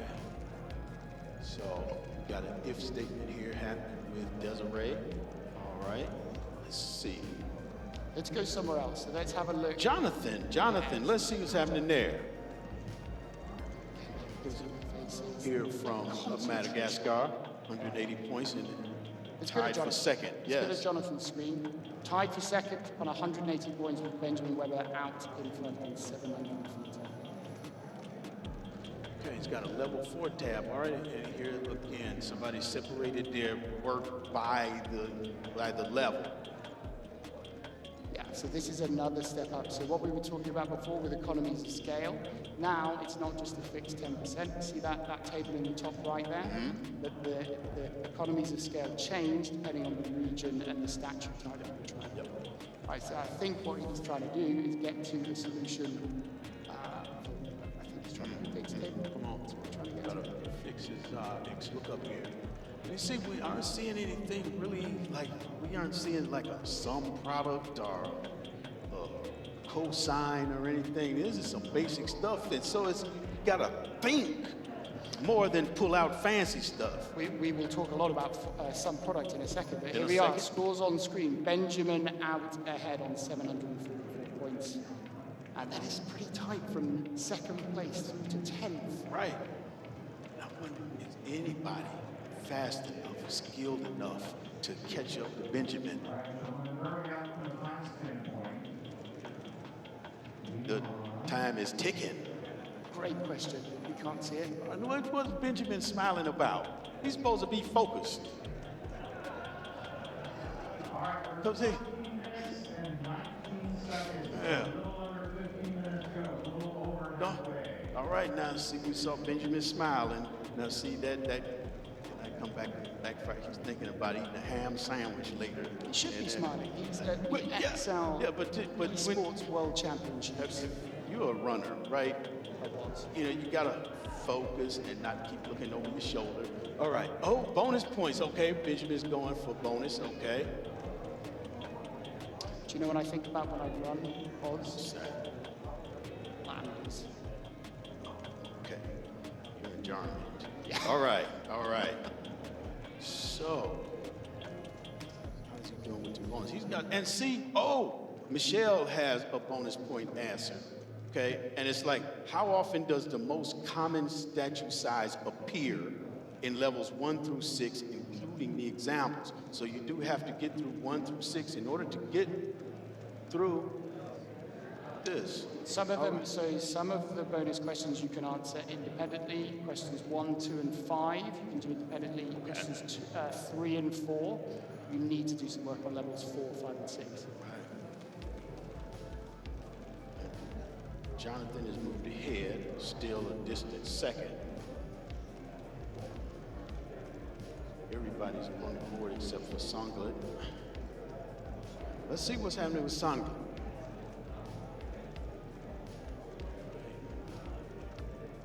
It's really interesting. Oh, tech split. Tech split, yes, because later in the levels, you do wind up with your criteria in a single cell that has to be split out. And look at this, we got a reduce function. Interesting. On level 3, I have a feeling this might be to do with a bonus. I can't think of what you would use. Okay. So we have moved into modern Excel territory on screen. We've got a sequence, we've got a dynamic array, and a lambda in there. Our first lambda.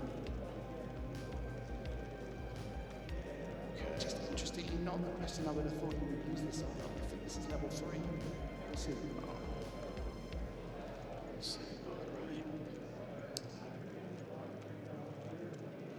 Let's have a quick look back at Benjamin. So I just want to see what Benjamin's up to. He's got all 4 first questions fully correct. Level 5, almost correct.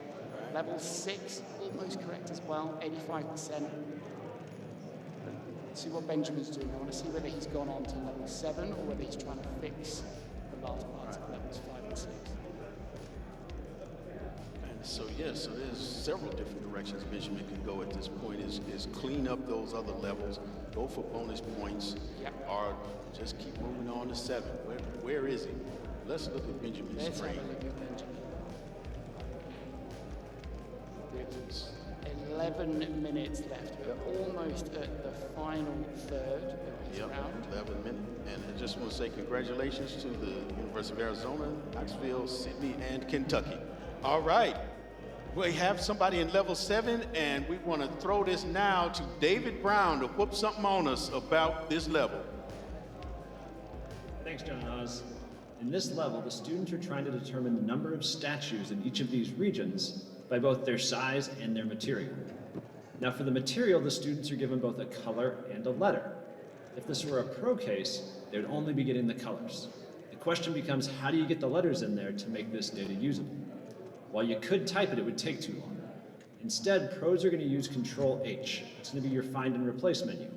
And here's a trick you might not know, is you can actually select cells by their formatting, so we can select all the gold cells and replace them with a G.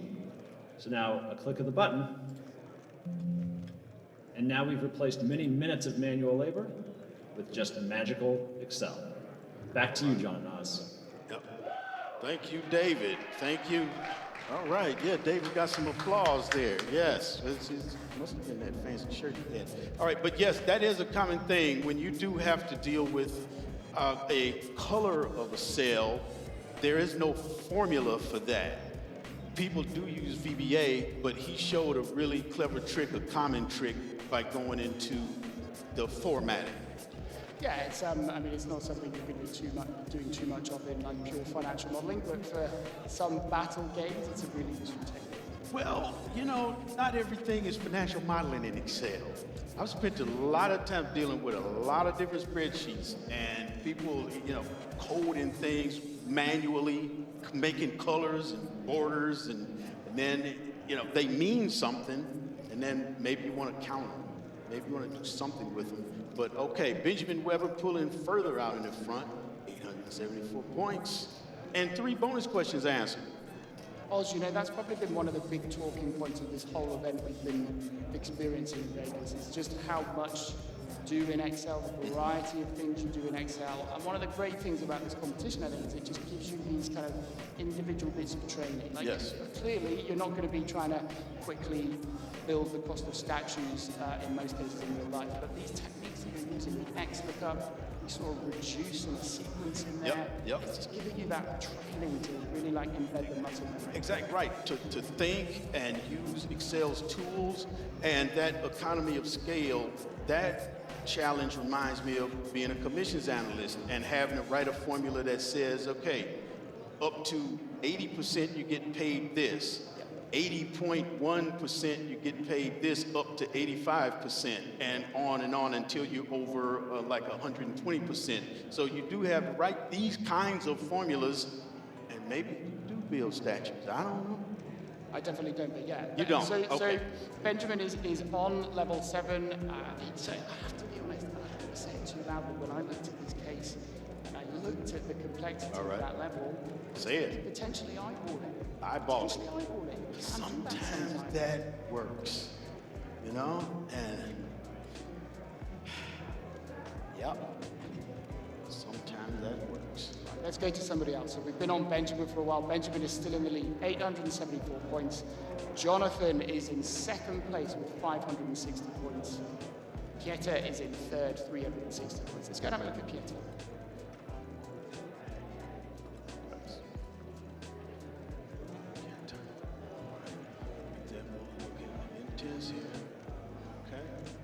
So you can bring that on screen for us. Pieter's screen, third at the moment, 360 points. Right, they're all clean, no partial level. Yep, no partial levels done. Let's see. And yep, we are looking at the 12 on stage while there's 52 others off stage and we don't know what's going on back there. All right, we're looking at flourishes. Look at that table there. Right, so this is level 4 or 5. If we're into flourishes, these are these. So once you've got the kind of economies of scale in the mid-levels, then you have these flourishes. So these are kind of, I would say, like slightly more complex things that change the underlying assumptions. So you might have to go back and change some logic. You might be able to reuse bits that you used before, and you just have to tweak them. Yep. And in level 4, you do have to consider the regions as well. Yeah, so levels 4 and 5, I think it's levels 4 and 5 start to do the flourishes. Okay, let's move on to look at Ben. We haven't seen Ben on screen yet. As we're doing that, I'm going to run down all the scores for everybody watching. Benjamin in 874 points, Jonathan 560, Pieter in third with 360 points, Kay 220, Tim 210, Michelle 210, Desiree 204. It's really tight in the middle. Agnieszka 180 points, Ben 140, Julian 124, Trisha and Sondra in 11th and 12th at 100 points. This is just for the people on screen, right? So we've got 12 competitors on screen. I think it was 50. Yep, 52. 52 Off also screen. off screen. And we don't know what's happening behind that black curtain. All right, let's see. Okay. More XLOOKUP. Or XLOOKUP. We've got 5 minutes remaining. 5 minutes. Okay. Let's see. Guys, we have 5 minutes left in the game. Come on, you can do it. 5 minutes left. Benjamin's still with a pretty commanding lead. Benjamin has got bonus. Here we go. Bonus question 1, 3, and 5 right. Not too much activity in the bonus section at the moment. And I noticed, oh, Jonathan, second place now. All right. Yeah, and Benjamin's just crossed 1,000 points. Benjamin's just extended that lead. 1,074 points. Okay. Let's go back to Benjamin's screen. If we go back to Benjamin, you know what we're going to be looking at? We're going to be looking at his reasonably sophisticated level 7 solution. Currently, we're looking at his face. Put him on.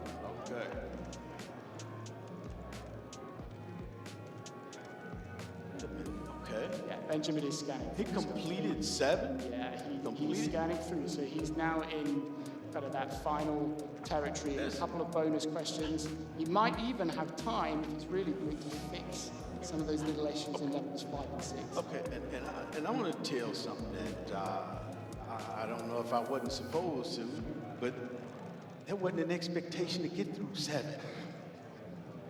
Now look at this. This is what you call a monster. Well, he came in with a reputation, and you know what I liked is actually, it'd be interesting to see if he used the tactic that we saw from David. I really like that little clip showing a little bit of kind of training alongside the live view of what's going on. So that's really nice. Really nice little bit of like mini training in the middle of the live session. Oh, I wonder how he did 7. But right now, this great choose cause. That's a relatively new function. Yeah, one of the new attacks. Great. So let's have a look at Jonathan in second place and see if we get a sense of whether Jonathan or Pieter in third can catch up. We'll go to Jonathan next. I have a feeling Benjamin is just too far out of reach with probably a couple of minutes left on the timer. All right, gentlemen, where do we stand with time? Has anybody been sitting Getting on pretty points? close. Might we see some action here I in the closing just think moments? it's not enough time You don't for think anybody so? to overtake Benjamin. Again, remember, we might have higher scores Right. in the arena from the other players, but at the moment, people on stage, Benjamin, I think, is All right, we have about 2 minutes left. Your final 2 minutes. That's right. Big Final hand 2. for all of our competitors so far in the final 2 minutes, everyone. Yes.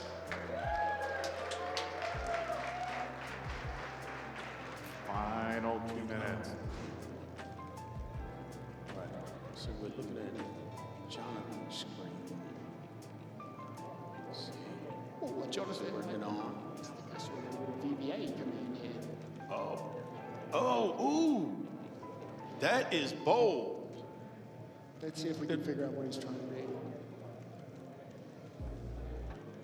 VBA in a challenge is bold. This is the first time I've seen VBA. Well, I think Because the problem is you writing it and making sure it works, and then if it doesn't work, now you got to troubleshoot it. Well, I think what we're seeing is the first example on screen today of somebody that's done some prep with, and perfectly, like, within the rules with pre-built VBA and lambdas. That Okay. looks like a separate lambda VBA workbook. So he was copying in code into Okay. the main workbook. 1 minute. Okay. 1 minute remaining. 1 minute.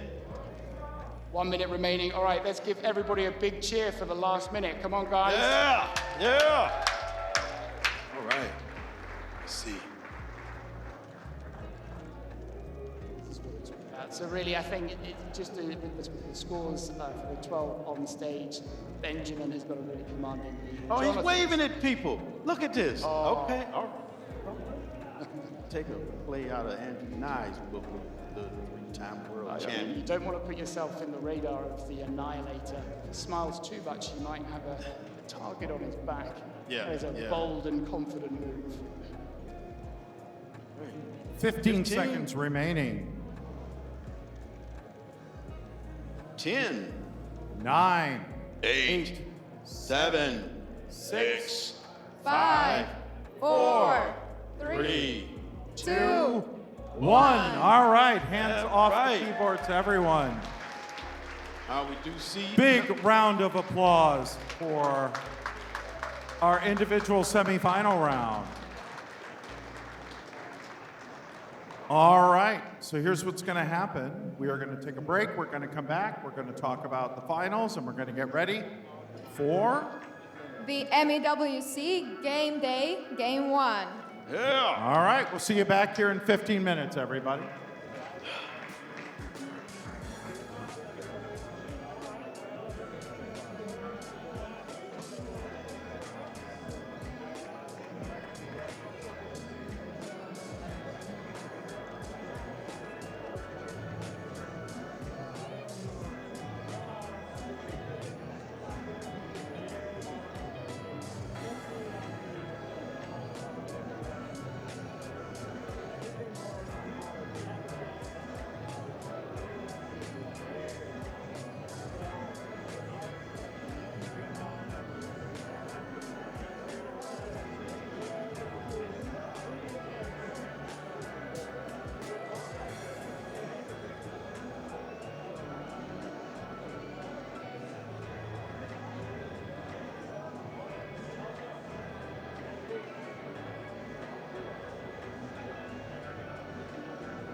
At the University of Arizona, we believe everyone is born with wonder. That thing that says, I will not accept this world that is, while it drives us to create what could be. That world can't wait to see what you'll do. Where your wonder will take you, and what it will make you. Start your journey at wonder.arizona.edu.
We are currently getting our machines reset. Once they're reset, we will call up the next round of contestants, and then just we'll walk through everything. So just sit tight for about 10 minutes.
All right, I think we're good to go.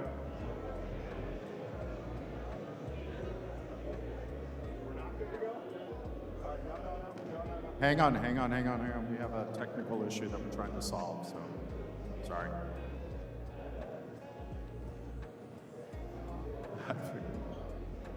All right, thank you.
So we're still solving a few technical issues, but I have a question. Out of all of you that are here today, how many of you will be back with us again tomorrow night by a show of hands?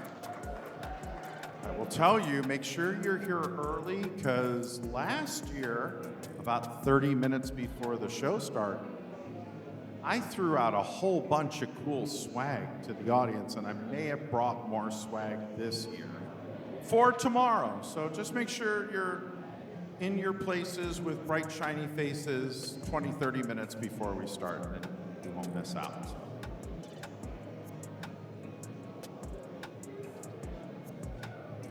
All right, I think we're getting close on our technical issue. We're going to walk you through the winners from the last round. And then we're going to talk about the 4 more round robin rounds that will lead us to our final tomorrow night. So we'll talk about that. And Katrina's going to sing, she said, if it takes much longer, which I'm excited about. Have you chosen a song yet?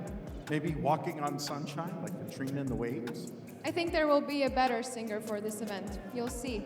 Okay. That's a small sneak peek. I look forward to that. All right.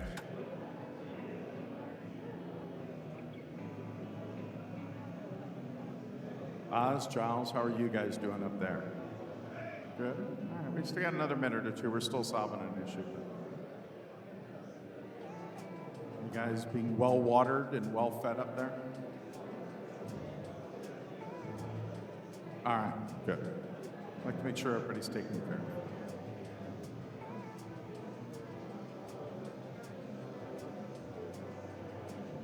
Oh, let's see.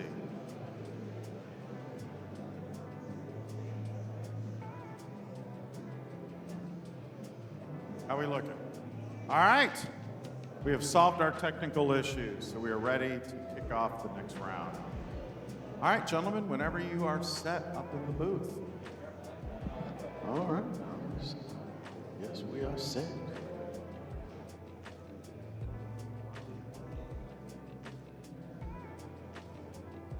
All right, let's once again give a huge round for all of our students who participated today.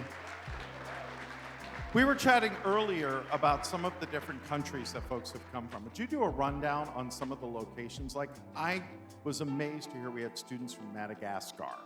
Yeah, like here on the stage, each student was from a different country, which is amazing.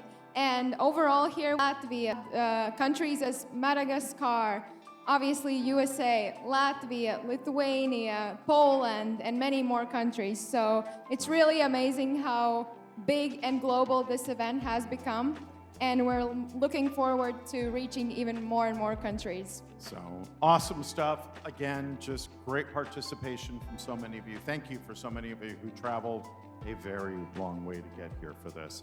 All right, let's take a look at our winners from the individual semifinals, and our winners are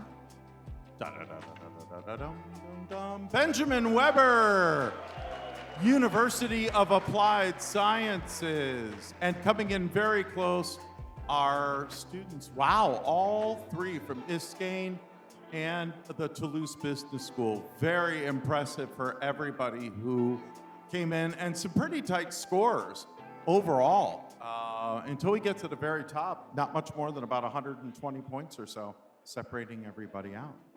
Yeah, and as we can see, once again, the 13th place was so close. So, yeah. Maybe next year, Tim, you did a good job. All right, excellent. One more last final round of applause for all of our students. All right, it's time for us to now compete at the MEWC. So we're gonna bring down different folks. So how do we wanna kind of handle this? We wanna start bringing down our contestants. We wanna show our video. Actually, I think we have a video first. So let's go ahead and let's show our video. Welcome to the 2024 Microsoft Excel World Championship. We are glad to present you the case for the battle, Clash on Titan, designed by Harry Gross from the UK. Oh no! 4 insanely strong esports players have been injected with a crazy poison that turns them into 100-meter-tall evil titans. Luckily, you have prepared an antidote and have put together a team of elite Excel users in order to outmaneuver them and inject it to save them. The Titans all have individual unique abilities that will make it harder to defeat them. Your goal will be to use your team to defeat the Titans. The case has 140 questions of 7 levels of difficulty and 5 bonus questions. Plan your strategy wisely. Good luck. All right, Katrina, tell us a little bit more. Yeah, so we have our CEO and founder, Andrew Grigorjevich, here again on stage, and he will give a little introduction about the case. So, hi everyone again. That's a very interesting case. So, it's basically a bit of an Eastern act with the Titans being like you guys, the top players, and then the squad who's going to be fighting with them, the guys who are maybe not yet become the champions. And yeah, that's going to be a very interesting case study, basically battling through, modeling different, health power, attack power, who's going to be victorious. All right, well, let's bring in our players. So let's put the player list up on, and we will start bringing them down. Our player number 1, waiting for that, is Kai Wei Lim from our main draw. Come on down, Kai.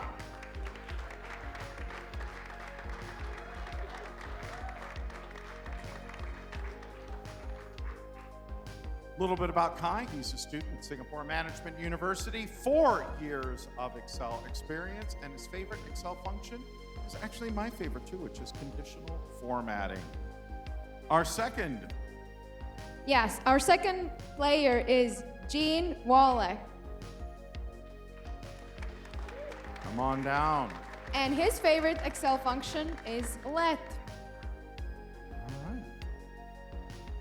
So next up, we have Nick Lohman.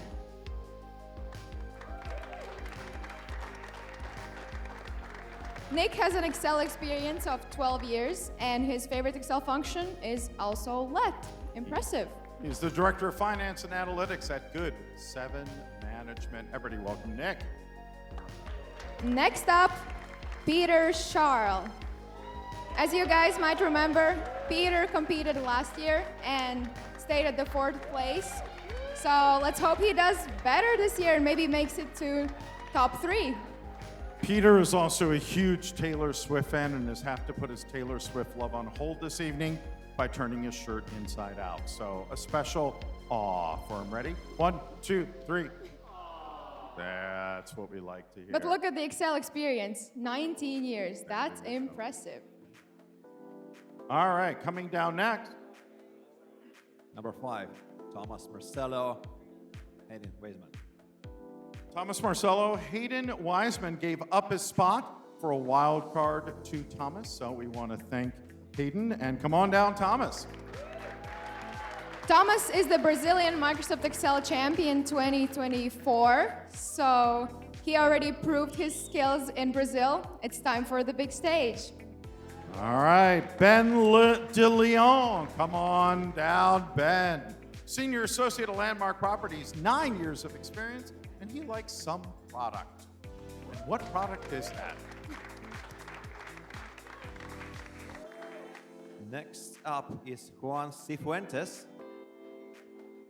All right, Juan, come on down in seat number 7. Juan has an Excel experience of 12 years, and his favorite Excel function is Lambda. Once again, Dim is proud. Go ahead and do number. Next up, Anders Richter Linden. Come on stage. Andres Richter is the team lead at Vigenda Magio. He has 7 years experience with Excel. He likes to sequence Excel functions. That sounds very sassy. I like that. Next up, as number 9, we have Samir Yageria. Come on down, Samir. Advanced Financial Modeler, AFM. He is a chartered financial modeler, also CFM, 35 years experience. That's crazy. Somebody needs to look up how you have 35 years of experience and still look that young. All right, Haradi Kaya Nagara is next. Come on down, and let me do want to let everybody know, William Gerritsen gave up his spot for this wildcard Indonesian champion. Yeah, he's the champion of FMWC in Indonesia, local chapter. So we have 2 local chapter champions here on stage. Next up, number 11, Cody Dombrowski. AIME invite, 11 years experience, and Kobe, he likes let. You'll have to tell us more later. Big hand for Kobe, everybody. And our final seat, number 12. Is Matthew Fried. Matthew Fry, come on down. So, as we all know, today the last chance qualification round results got announced, and Matthew Fried had the first place, and he made it to the big stage. Congratulations. So a little bit about how the rest of today and tomorrow is going to work. We have 2 rounds for you this evening with 12 competitors, of which our top 3, correct? Move on. So we have total today is 64 competitors, and at least 16 move forward. And tomorrow we're going to have 24 players competing, including the 8 who are pre-qualified from the online rounds. Put them all to the final.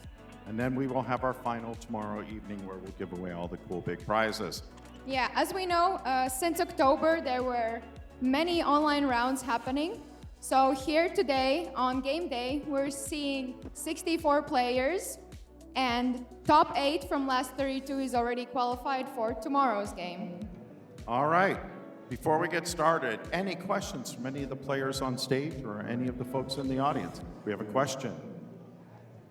Go ahead and stand up and as best as possible.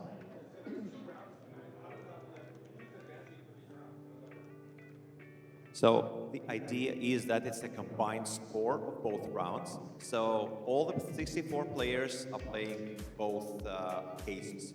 And the combined score of both rounds is going to be your total score, and you're going to be, ranked by the total score.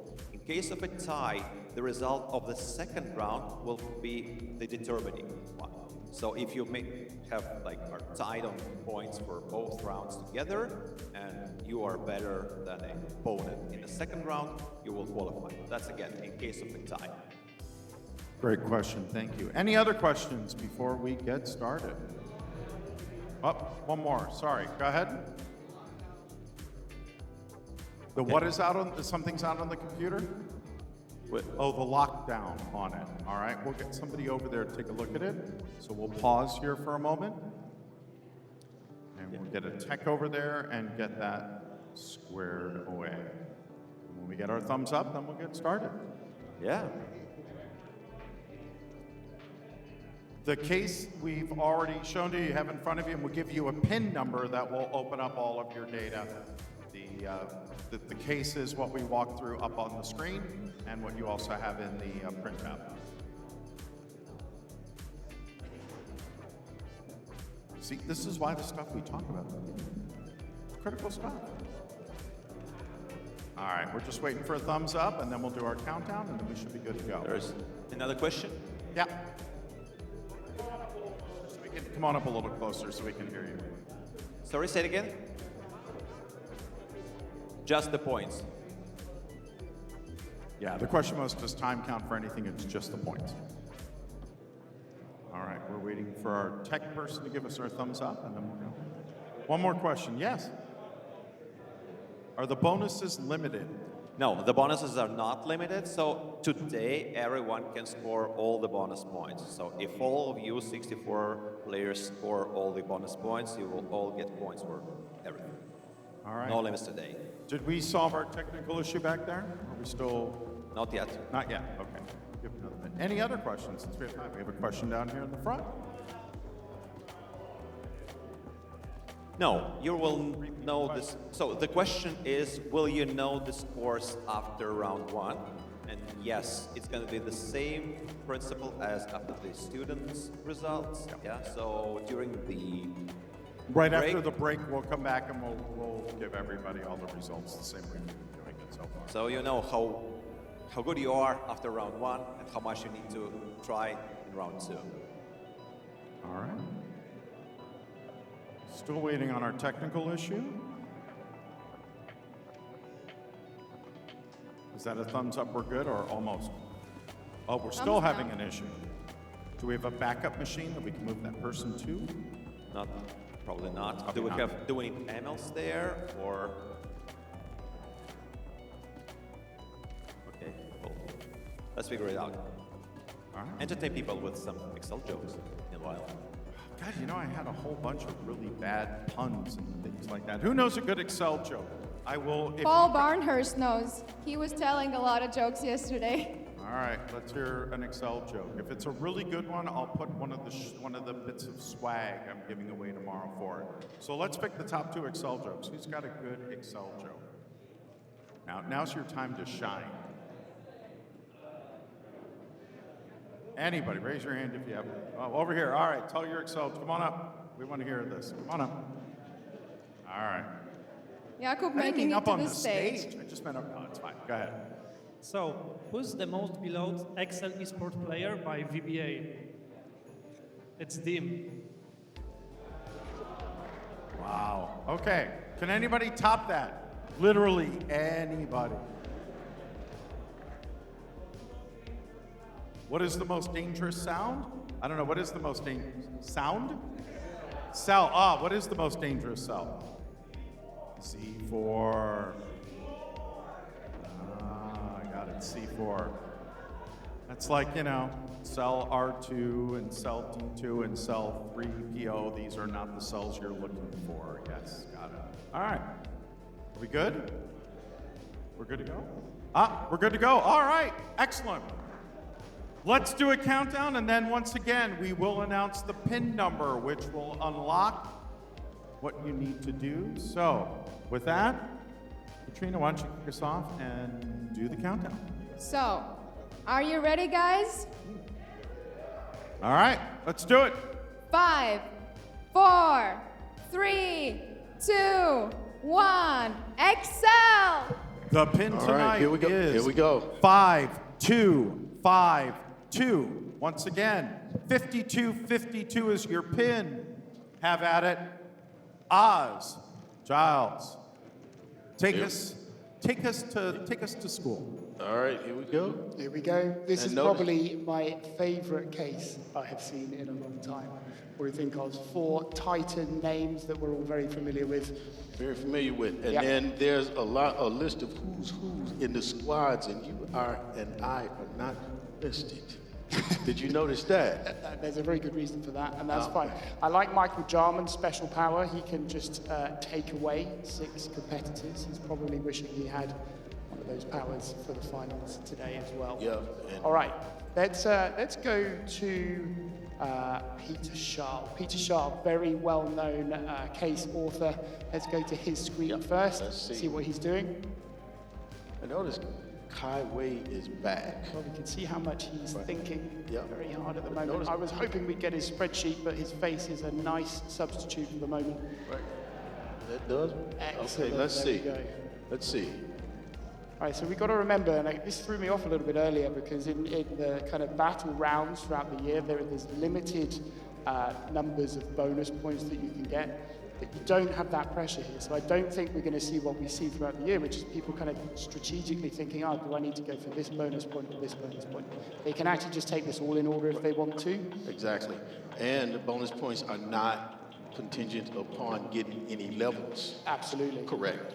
All right. And notice that we have Kai Wei back, who competed just now in the scooping round. Yes. We had the last chance competition last night, and 16 students made it to compete with the pros. Yeah, and that's pretty amazing. I mean, if you think of some of the pros that we've got even in this field, remember we're looking at 12 on stage, we've got 56 in the arena competing, and correct me if I get any of these numbers wrong, Oz, 16 go through from today's 2 rounds. And there are some big names competing, including the LeBron James himself somewhere in this auditorium. Yeah. Dim early. That's right. And we have the Professor David Brown competing as well. Yeah, we can see him from our booth. All right, let's go to Nick Lohman, Yep. who is the first person to get points on the board. And 30 points. Yep. And that bonus point is asking how many squad members shared a first name with at least one other squad member. Yeah. So I think most of these, the first few bonuses in particular, I suspect everybody at this level knows things like countifs and uniques. You can get to these answers pretty quickly, which is why they've got low points individually. So you've got 250 points available from all the bonuses, 1,000 across the other levels. What are we seeing here? So can we go to the overall scores quickly? So we've just realized, amazing news that we should have known before. We can just ask for the overall scores to come on, and magically it will happen. So can we put that overall score screen on, just so that everybody can see where we're at in these first few minutes? I hope that's true. Right, because right now, Did I lie? Peter and Anders are tied now for first with 80 points. They've both cleared level 1. Well, Anders has part of level 1. Yeah, No, Gene does. Gene has part of level 1. Yeah, you can see. So look, a lot of these questions ask for the number of squad members that are kind of taken out as you go through this. I think that in some way can make the whole thing a little bit easier. If you're comfortable with some of the matching functions and some of the kind of search modes that you've got, the sort modes, then you can get to the answer pretty quickly. So I think that's what we're going to be seeing quite a few competitors doing. So Gene I know well. So I post little challenges that I attempt to complete on YouTube, and Gene is always in my comments telling me how I can do it better. He's a very, very good modeler. And we see a let happening, and then we saw XVR Weiss. Is that a lambda named range? What's happening there? That's not a normal function. We're going to struggle with function names in different languages. On that note, let's go to Anders, who is currently in first place. Yes, moving fast. All right. And there's some more XLOOKUP. All right. And an XLOOK D3 hashtag meaning is referencing a dynamic range. Yeah, so I think what's happening, so Anders is already on level 3. I think what you're going to see is a kind of model setup that we've talked about before, where you're kind of solving things for one case, and then you're going to use a data table to solve the rest. I love this case. So you've got the 4 titans. There is an even bigger surprise coming up when people read through to the end of the case. There is a titan above all other titans. Oh, no. And it is a name that we might recognize in this arena. Do you know who it is? Let's see if we get there. Okay, well, I'll point it out when we get there. All right. If we get there. All right. Let's see. Yeah, so let's get the leaderboard on, please. Let's give everybody watching a quick overview of the overall scores of the 12 competitors on screen. Perfect. There we go. All right, interesting. So look, Samir in 4th has gone to the bonus questions. I wonder whether that's just mental habit over the years of practice and trying these battles. He didn't have to go to the bonuses first, but he can. Yeah, you and can. There's no limit, right? No. And it's got him in fourth place already. All right, yeah, and I met Samir back in 2015, back in New York with the modeling competition back then. Nice. All right, let's go to Kobe on 80 points in 6th place. Let's get Kobe's spreadsheet up what's on Kobe screen. up to? Fantastic. Okay, so we got the K's. Yeah, so again, things I find interesting with this sort of stuff, okay? So Kobe's doing a lot of work over to the right-hand side. I think for some of these levels, it's a really nice, relatively simple option. You've got 50 columns, 50 kind of people that these titans are going to be battling off against. And quite often, for some of the earlier rounds, you kind of need to replicate those 50 columns a number of times to get over to the answer. Right. So you have to get used to scrolling across quite a lot, but you can get to the solution. And I wonder how many people might stay on the same page since you're scrolling anyway, just scroll on a little further. Yeah, you can do. I mean, I think we might also see some really modern Excel solutions with things like the scan function in here. I don't know whether people are going to try and solve things in one cell, but I wouldn't be surprised if we see some of that sort of modern Excel coming in. Everybody's on the board. Let's have a look at Matthew. Okay, let's see Matthew. Yeah. Oh, look at that, Matthew. We've got the back of his head and part of his spreadsheet. Right. That's a good start. Good tapping away at those keys. Spectacular. Love it. I love these keyboards, by the way. They're shiny. They have lots of colors. Okay, here's the spreadsheet. So if we look at Matthew, Matthew at the moment has solved level 1. Let's see if we can figure out what he's doing. He's going down this sort of modeling route, okay? So he's trying to set something up. I suspect that he thinks he can use in later levels. And Okay. we're getting into the realms of really experienced competitors here, and I think this is one of the cases where they might be looking across the levels and thinking, actually, I might need to build something that I can tweak a little bit to get multiple level answers as you go through. Get himself all set up for the future. Yep. This is one of the things that I've really started to kind of pick up from trying to get ready for these battles for next year. Yes, you even strapped on a whistle and coached it one time, right? Or Hey, look, I keep getting a lot of grief from Dim in particular for not competing regularly, quite rightly. So next year I'm committed. I'm going to be in for every round, and that's going to be an interesting experience. Okay, now this is interesting. Juan had no points just recently. Now he's got 280. Let's see what's happening over there.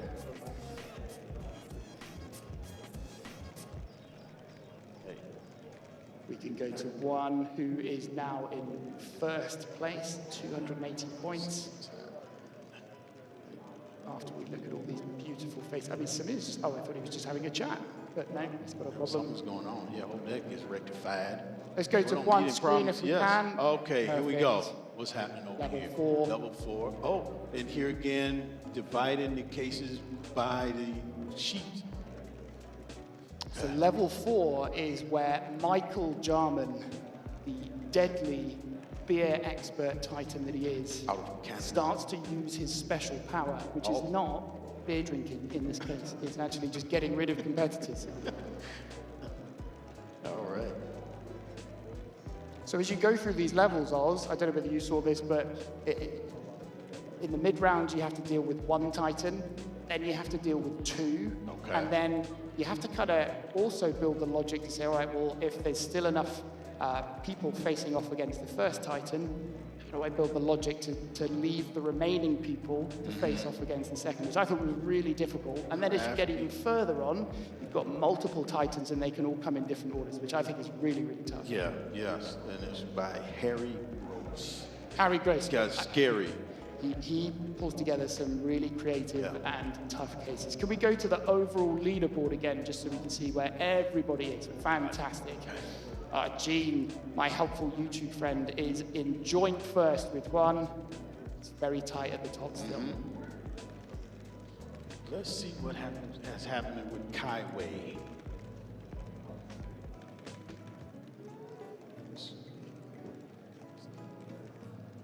Okay, let's see what's happening. Okay, level 1. Get the data all set up. We see the keyboard shortcuts happening over there on the right side. With less than 20 minutes left, 10 minutes gone. Time flies, isn't it? We are having fun.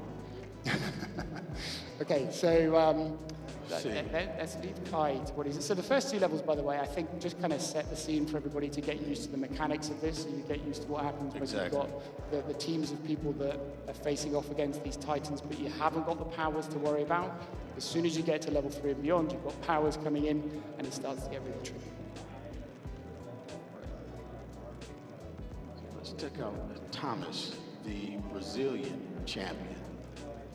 He's on the board having answered level 1 and bonus point 3. Okay, Thomas, what's happening? A sheet for case 2.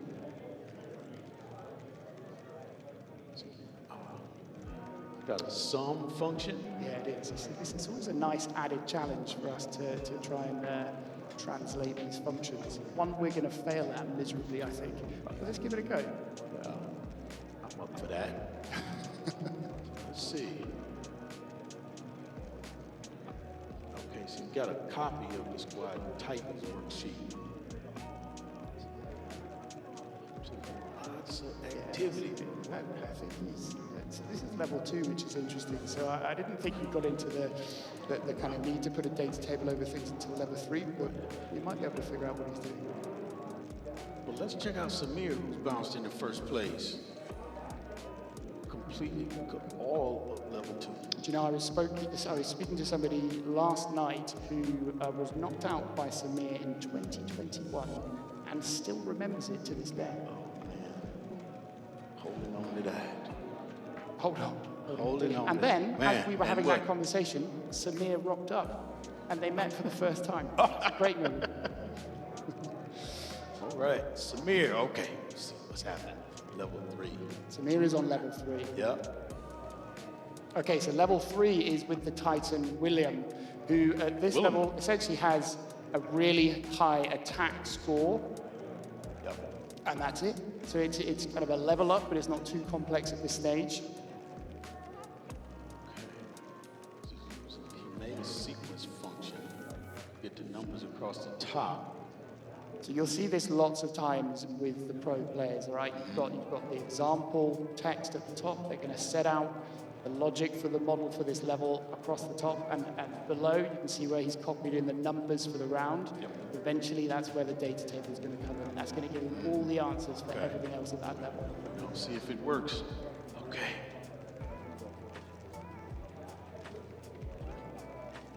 Let's go somewhere else. Let's have, let's have a look.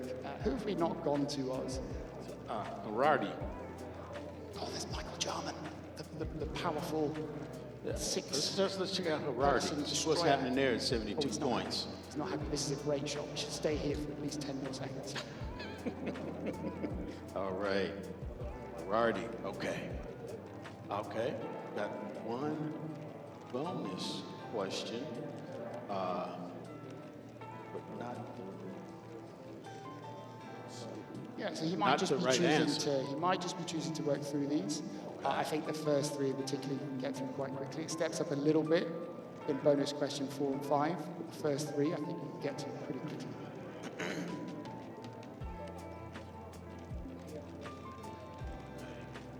That's happening. Got an answer for the bonus question 1, but it's not right.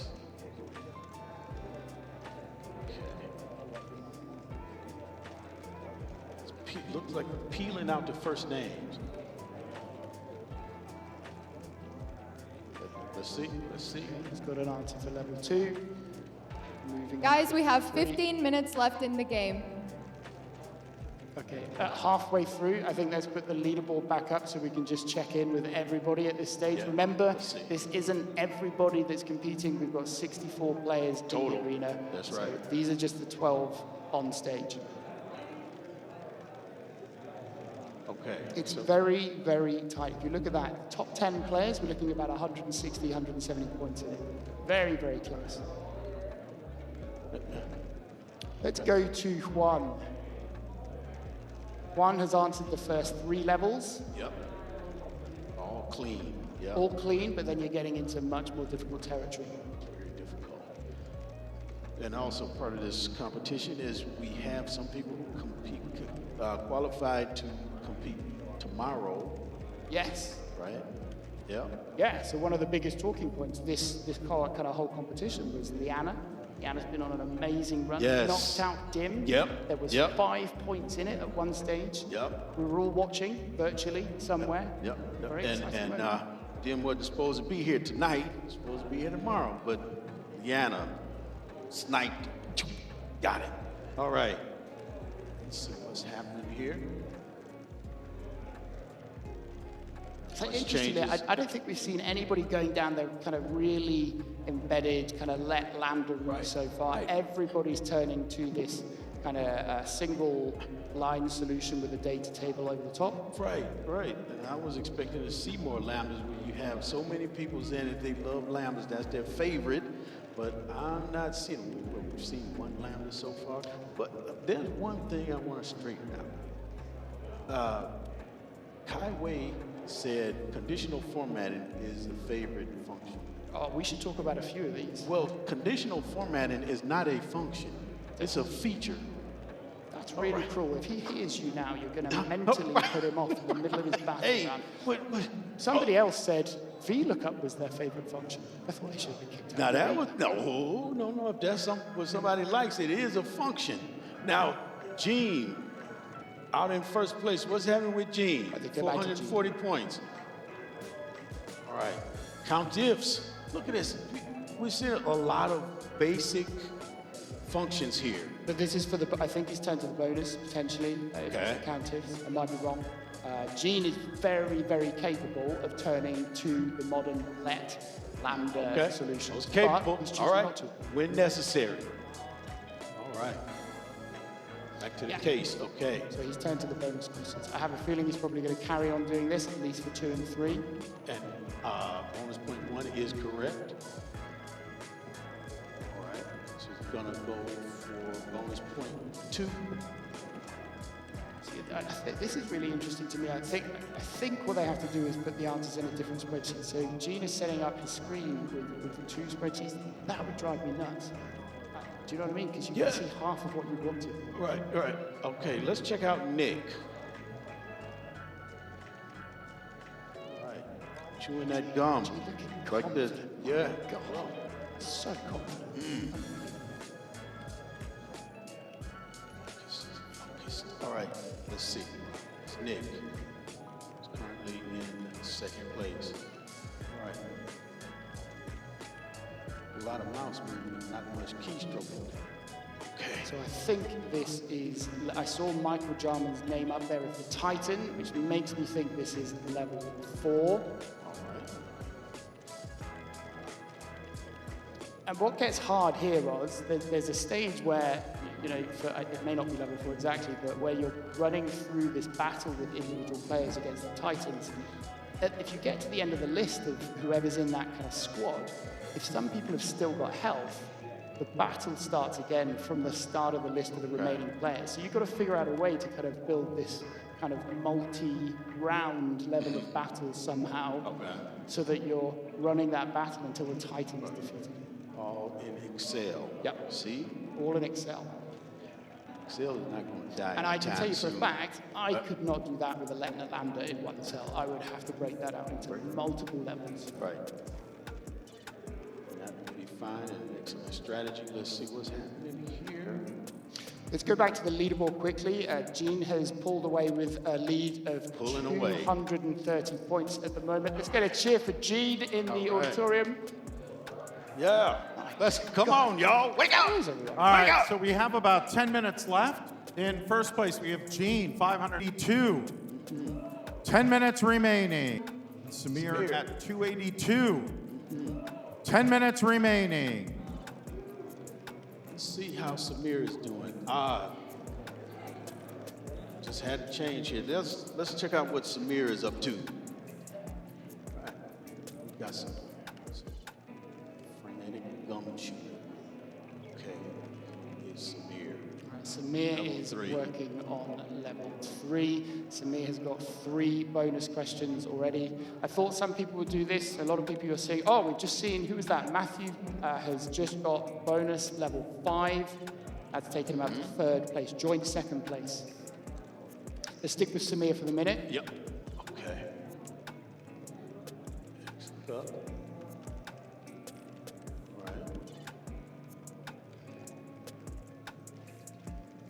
All right. Yeah, okay, so you can see there, he's just working through the logic for the single line. Data table looks like it's set up. I think he's probably close to getting to what we can put the scores in and see if he's got them right. And see what's happening with Peter Sharrow. 4th place. Okay. A lot of work happening. Let's see if we can have some points jump up at near the end. Okay, with 8.5 minutes left. And remember that both challenges will be played by all of the competitors. Yep. Okay. Interesting. So I was not doing this when I looked at the solution. He's on level 3. Oh no, sorry, I think he's going through bonuses. There we go. All right, so he's got the 2nd bonus answer in. Yep. That's right. Let's see. Now, to get those side by side now, there's a view and window, setting up a 2nd window, right? I have a feeling a lot of them are just manually adjusting the size of the screen to get the 2 spreadsheets up on the screen at the same time. Right.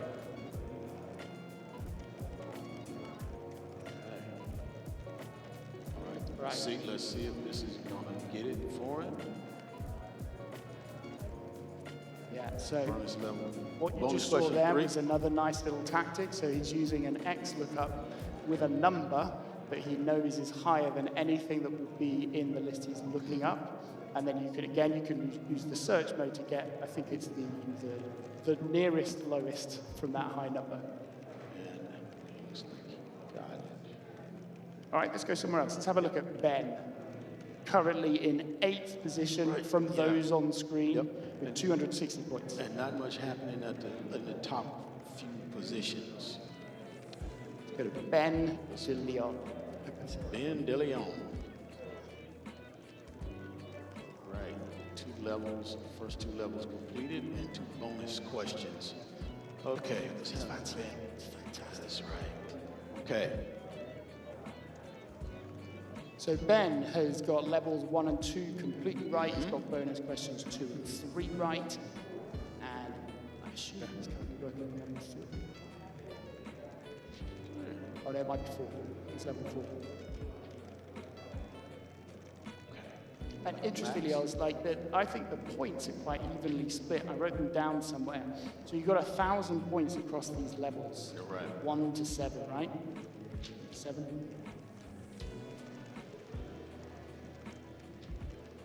So 1,000 points.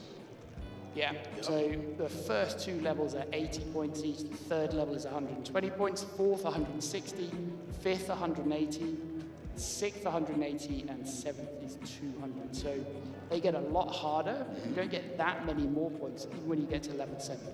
No. Oh, no. Right.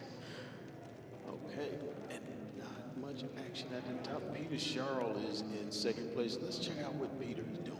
They're all kind of doing the same tactic. We've seen this across everybody, I think, where they're doing the kind of proper modeling approach. Who did you want to go to, Oz? Peter.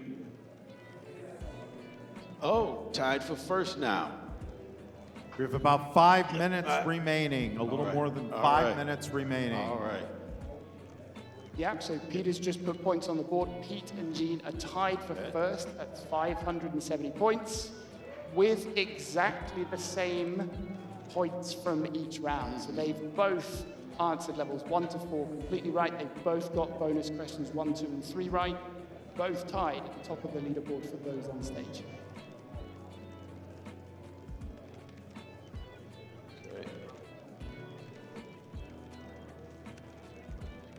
Case page, all right. How many of the names in this list did you recognize of these competitors? Recognize quite a few. Yeah. Yeah. In the squads. In the squads, exactly. Number 5. Okay. Lots of setup here. So if we're getting to level 5, we're seeing people get onto level 5. This is where you have 2 titans. You have Michael and Dim. But this for me was when it really stepped up. That's a combination. Yep, that is a combination. And there's some really interesting nuances in the wording here about when their abilities trigger. I won't say much more, but I think things like that might catch people out.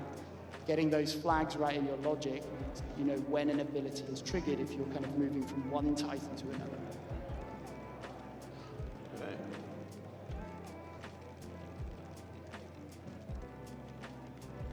Not much action here, not much going on. Yeah, but I'm not surprised, because I think when you get to this level, these modeling sections are going to take a little while. Okay.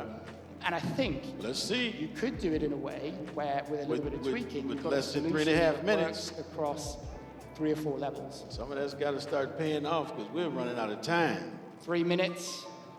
We're into that final zone. That's Sometimes you'll see people throwing in a rand array at this stage. There's a rand between.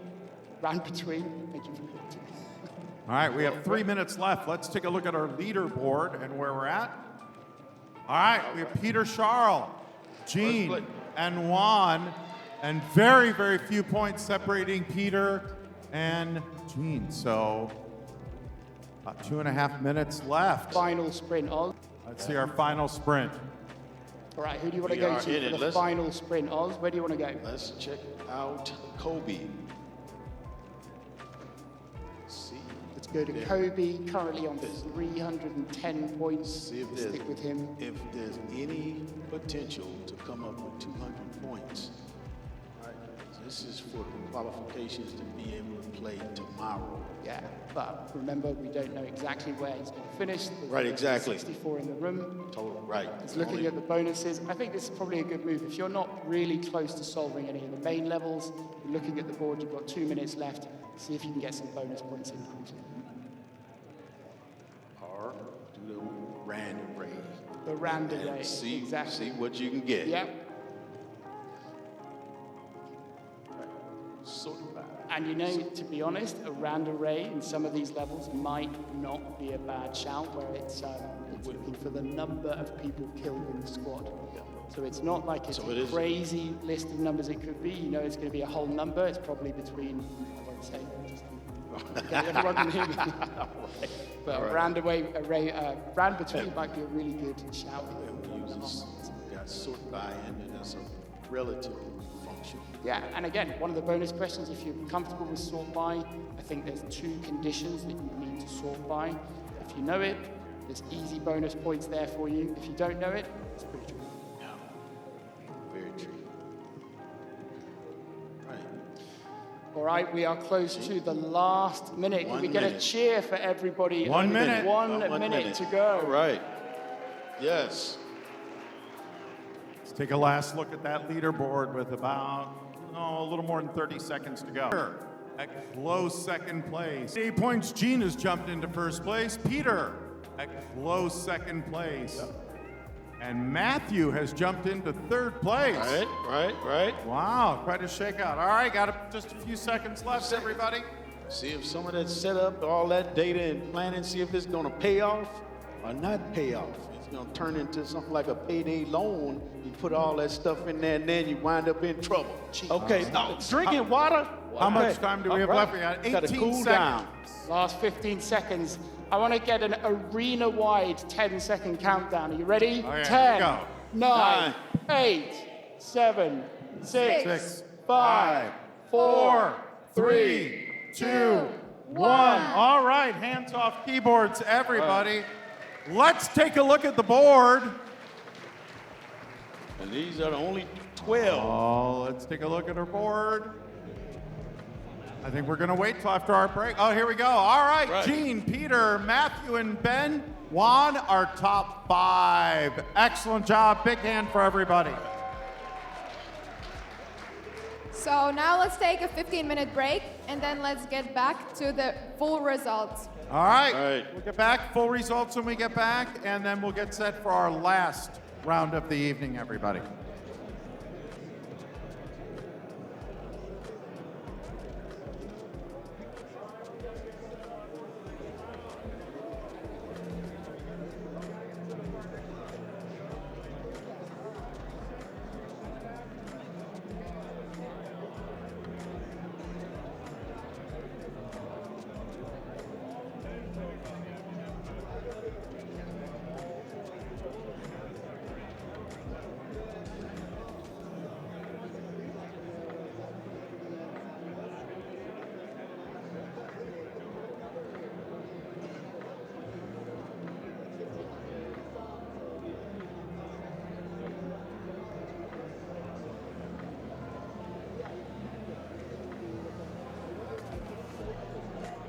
Hey, what's that? And where's that? It's Trace over there. Here? There? Where was I? Let's try this instead. Here's the calculation steps. And these are the references.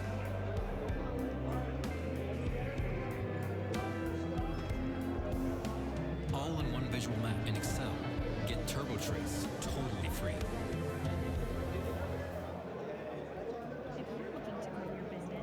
Worrying about having the right supplies and products in stock without overspending or wasting time shouldn't be on your to-do list. Order.co provides the easiest way to purchase and pay for everything your business needs, keeping operations running smoothly and your team focused on what matters most. Cut costs and complexity with every order and visit order.co today.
Scene number one, what a legend. I think you're on stage as well, are you? Yes.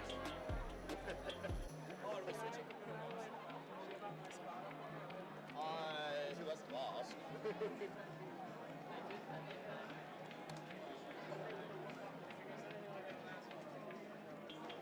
I think it can't be hard. It can't be harder than that. Was that difficult?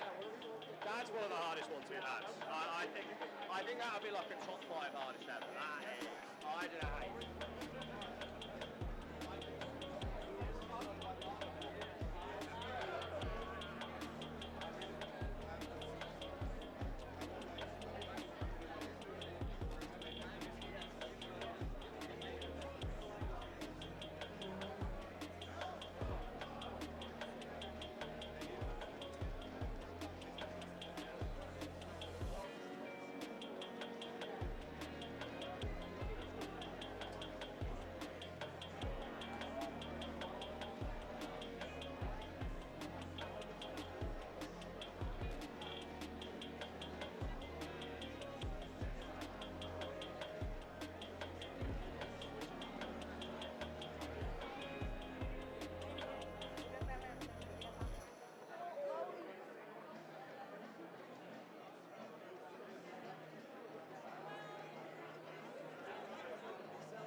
any contestants on stage, we will call you up in a few minutes.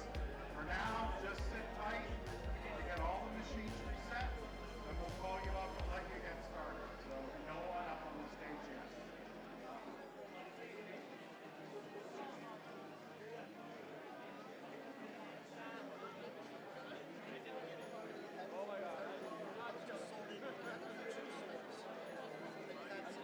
Another hurricane.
you have 5 more minutes to finish preparing.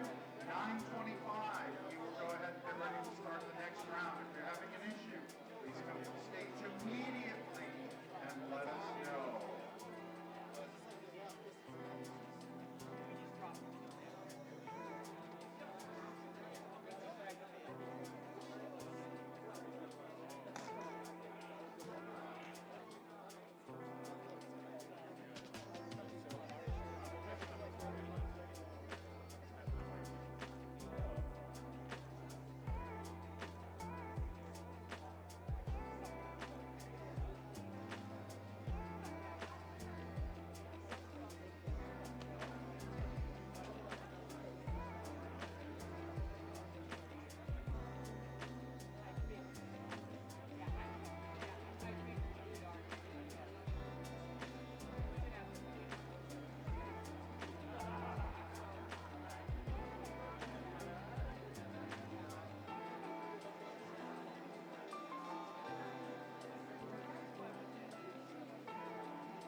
All right, ladies and gentlemen, boys and girls, children of all ages. Let's get ready for our second and final round of the evening. But first, let's see the results.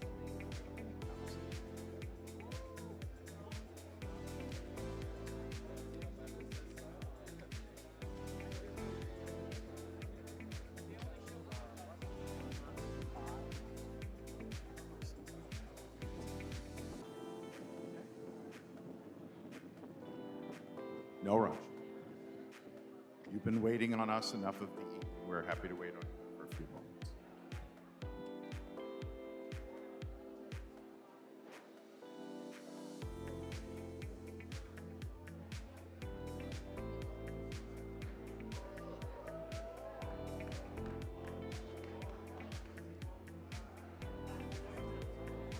Don't clap. Pretend like you haven't seen that yet, and then we'll show it in a minute. We don't want to leave all the surprise.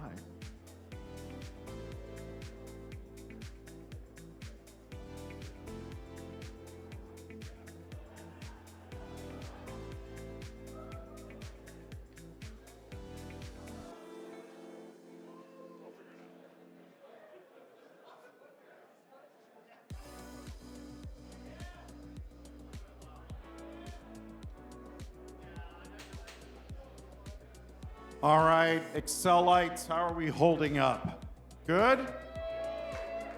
All right, this is going to be the evening's final event. Tomorrow we will do this again, 2 more rounds, and then the ultimate death match final round to choose our winner. But let's talk about our winners and rankings from our last round. Let's put them up on the screen. All right. Michael Jarman, Gene Walsh, Peter, Jacob, and Fritz are top 5. These are our top 32 finalists. We will show 33 through 64 in just a moment, so take it in, and here we go. There is 33 through 64. So that is all of the rankings for the last round. Big round of applause for everybody that has been up so far. I'm watching Andrew over here, and he's trying to figure out who he wants to target and go after and all that tomorrow. I'm watching him. He's got all the strategy going on in his head. Yeah, so let's get into game 2. So, yeah, let's do it. as mentioned before, 16 players from today will advance to tomorrow's games. And yeah.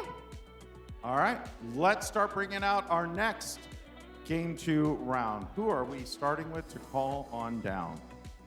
So, the first player on the stage, Michael Jarman.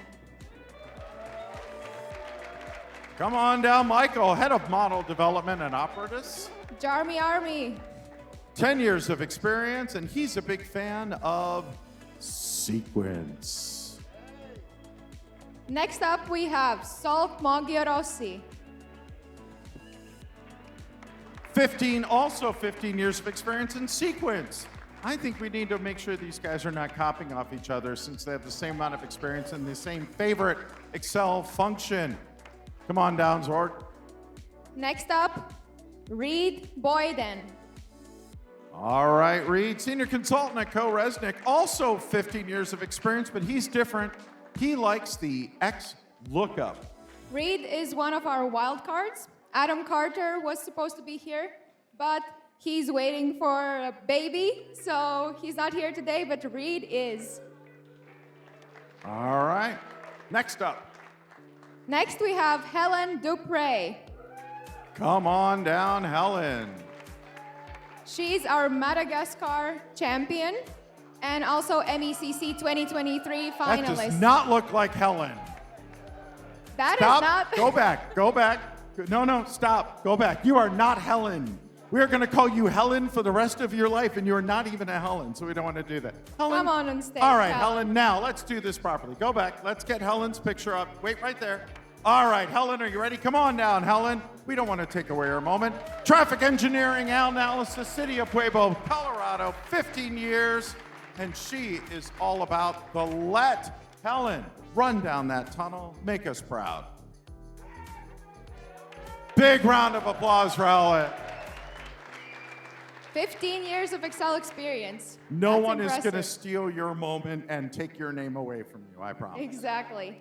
So next up, the guy who already almost came on the stage, Helen number 2, or as he will now forever be Christian, known as. or Christian Mombalatena. Come on down. So Christian is from Madagascar and he's local chapters champion 2 times with only 2 years of Excel experience. That's impressive.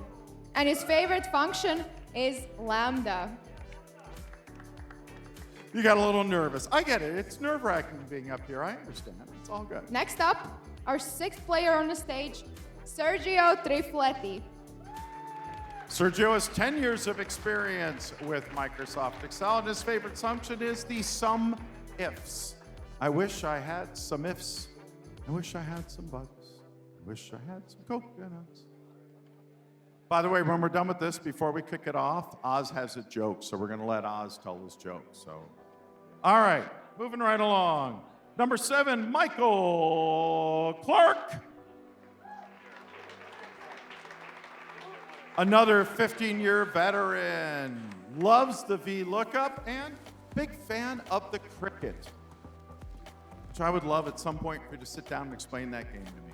I've watched it many times and still don't fully get it. All right, David Brown, come on down. Our beloved professor, David Brown. This is David's first day ever doing Excel and being at an Excel competition. He is brand new to it and has just learned that Excel only has one L in it. So we're really, really happy to have him join us and represent the Ultimate Amateur League. So, no, not all. David's been doing this for over 23 years. So, yeah. And his favorite Excel function is whatever the Excel team releases next. Ooh, Adam Reinbach, you are next. Come on down. 18 years, loves the Sum product, and joining us from Hungary, where I just spent a few weeks in Budapest less than a month ago. Gorgeous country, very enjoyable. Following Adam, Chris Wilson. Come join us. So Chris is 8 times Manager of the Month award. That's very impressive. Congratulations. Does that come with a checker? Like something, what does it come with if you're Manager of the Month 8 times? What do you get for that? Nothing. You just get the title of Manager of the Month. Anyway, it's on a video game anyway. All right, fair enough. All right. And he loves to substitute. And finally, number 11, Joshua Bruce. Coming to us as a free agent. And he's a Model of finalist in 2015. All right. And his favorite Excel function is sum. How nice. And last but not least, the Pirate King himself, Mr. Diarmond Early. Join us on our stage. LeBron James of Excel. The LeBron James of Excel. Here he comes. 20 years. 20 years and still counting. He's a 2 times financial modeling world champion, and his favorite Excel function is let. All right. So what we're going to do now is we are going to show the video for our next case, and we'll bring Andrew down to walk us through it. So let's roll the footage, and Andrew, come join us down on stage. Welcome to the 2024 Microsoft Excel World Championship. We are glad to present you the case for the battle.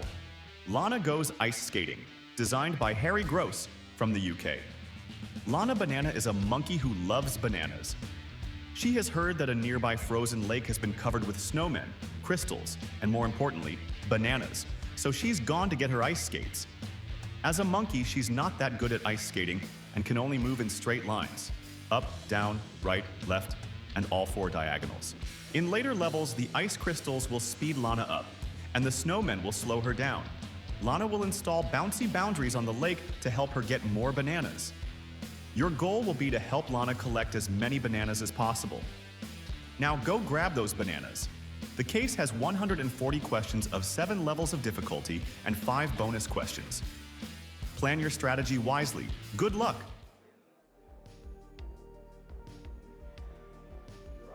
All right, that's a great case. Now we have the sequels. So that's a sequel from one of the cases that we had last year, and I hope you're going to guys enjoy that. As all the cases being written by Harry Gross, I know you're going to enjoy them. I enjoy testing them and setting up, like you get the case, you basically remove all the levels except level 1, promote level 1 to level 7, and try to write like easier levels. So, no, that's the style of Harry Gross. Amazing. So, yeah, Lana Banana, I bet you won't make it to level 7, but let's see. As usual, you've got 5 bonus questions available to everyone. And in case of a tie, then this round is a little bit more valuable than the previous round. Any questions? Case-wise, rule-wise? Let's do the countdown. Let's do it together. 5, 4, 3, 2, 1. Excel! So the pin code for the case is 1144. That's 1144. Everybody go Excel. And Oz. Charles, for one last time this evening, take us to school. Yes, that's exactly what we're going to do. All right, they're taking us all to school. And it's the Harry Gross hour tonight. And did you see that picture? He's dressed like Harry Wild. Yeah, but did you tell your joke? No, tell your joke. Oh. What Excel function is the most vain? Which Excel function is the most vain? I give up. What is? VLOOKUP, because it always has to look right. Ah. Yes, that's right. All right. Is everybody into the cases? I see some activity. Let's see the Look at that. scores. Let's look at the Yes, look scores at to start off ooh, with. The people are leaderboard. already. Yeah, I'm not surprised we've got some scores on. Let's go to the leaderboard straight away. Let's definitely get it off of our faces. The leaderboard's yes. much better. That's better. There we go. All right, so lots of scores on the leaderboard already. A mix of strategies. We've got some people going straight to the bonuses, some straight to the main levels. That's right. Michael Jarman takes no lead. Oh, we've got to talk about the fact this is a map case. Yes, it's a map case. I hate map cases. And why is that? Because they're really hard. really, really hard. And this, I think, is harder than the original version of this case, Lana. So I think you might see some lambdas coming into play here. Okay, because as we were saying before... Right, well, let's look at Michael Jarman's score. See what he's done. He's got bonus question 1 and level 1 completed. So people are moving on this stuff, Jack. Okay. Look at level 3. Yeah, I'm not surprised. So levels 1 and 2 were pretty straightforward. If you're familiar with functions like indirect, offset, there are other ways to get there. Level 3, it starts to step up a little bit. We get some obstacles that start to be introduced. So in this case, you're going across this ice rink, and as you get through these levels, we're going to introduce things like crystals, ice crystals that speed Lana up. Speed you up at turns. Yep, snowmen that slow Lana down. So I think this is really tricky modeling. Well, Harry Gross. Renowned for tricky case studies. As Andrew just alluded to, quite often Harry will send the kind of drafts of the case in, and what he's got as level 1, Andrew will then make like a level 6 or a 7 and make easier steps before that. Okay, look, what we can see on screen is the map. It's huge, and there are various approaches you will see to this. I wouldn't be surprised if we see some people using named ranges to get the map into a named range, and then at least you can pull it up. Yep, and I see arrow symbols. Arrows, again, another area where if you're comfortable with pre-built lambdas, you can get a huge advantage with directional challenges like this. They do come up a lot in different challenges. Yeah, very common. So I think we've seen a lot of map cases. We see a lot of the use of the arrows. If you haven't got a pre-built lambda, you're going to have to do some magic with offset again, usually. And building that stuff is hell. Right, where would you want to go, Oz? Who should we look at? Everybody's on the board. Let's check out Sergio. Okay. There's the map, the pond. All the bananas that Banana has to find. Oh, okay. He's making a duplicate. That looked like a VBA that was imported in that's converted each cell to, I think it's a number. I'm struggling to see it completely here. Oh, it's right behind me.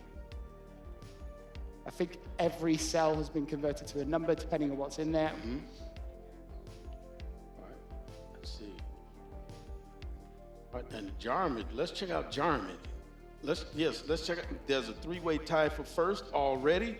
These things are moving, Jack. Okay, let's see. What's happening, Jarman?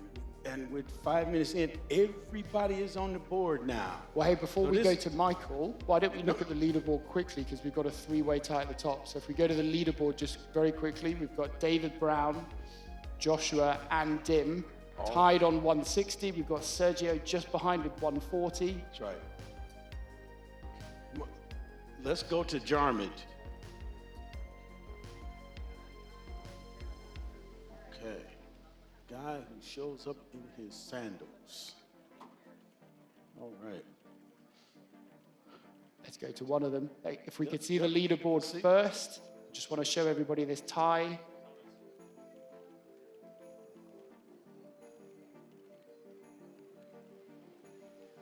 Look at this. Several people have jumped ahead. They solved level 1. Okay, so they got bonuses 3, 5, 6 bonus points. Bonus questions answered. Okay. All right, I think let's go to the leaderboard if we can, just to show everybody the scores. We haven't seen it for a while. There we go. Okay, so tied at the top. Yes, look at that. Christian almost there. As you said, Oz, everybody's got points on the board now. And the first 3 bonus points are not tied to a level, but bonuses 4 and 5 are. Right, so let's check out Jarman's screen. See what he's got going on. As in Michael, you want to go to Michael? No, Jarman early. Oh, you're doing it actually with the correct pronunciation. Yeah, let's go there. Call it Dim. All right, let's have a look at Dim. Dim early in fourth. Let's see what the LeBron. Oh, look at the pirate hat. Yeah. My God. All right. He's ditched it. Ron James thing. We're gonna have to do All right, so where's Dim? Dim has got levels 1 and 2 complete. Bonus question 1 complete, so I assume he's working on level 3. So you've got to count the number of bananas at level 3 that are collected by Lana. Let's see what about this. Look at this. Okay, looks like add top. So is that a lambda that he just used? I wasn't looking, but I assume it is. So again, this is a directional case. You've got a starting position for Lana, and then a specific direction for each row for the level. So I know for a fact that there's some directional lambdas being used. Yeah. Let's check out that hat. We need a close up of it. Look at that. Oh, look at that. See. All right. And that's Liana, isn't it? On the Dim Slayer. Not. Yes, that's what's happening there. Oh, yeah. That's what's happening. Yeah. Revenge, grudges. Motivation for Dim. He's got her face on. See if it works. All right. All right, where do you want to go, Oz? 22 and a half minutes. All right, let's check out Reed. What's happening there? He's finished 2 levels, and he has a bonus point answer. Okay. How many bananas on the frozen lake? We got 406. All right. What is he working on now, and how's he going about it? He's looking at the bonus questions. Looking at that frozen lake. So he had a choice there, I guess, to look at question the main level 3 or bonus question 2 and onwards. Looks like he's going for the bonuses.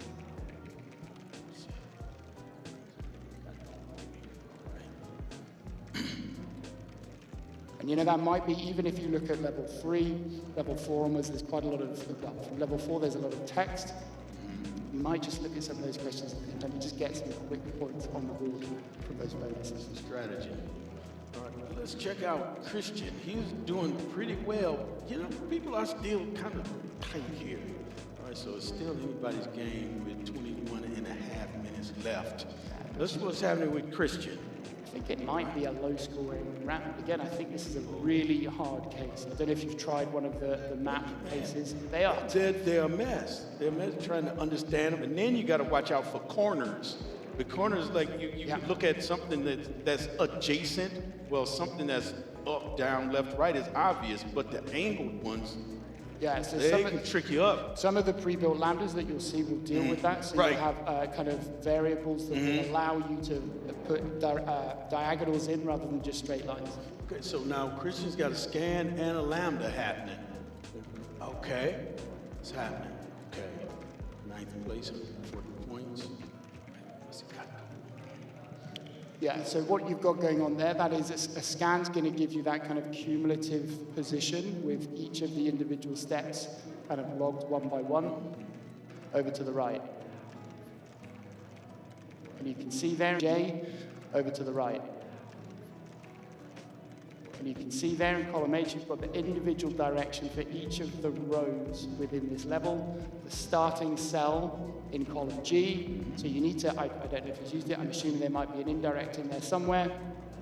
And then using the arrows to move from that starting position. Now let's check out David Brown. The professor. Yes, check him out. The professor. The professor. That's right.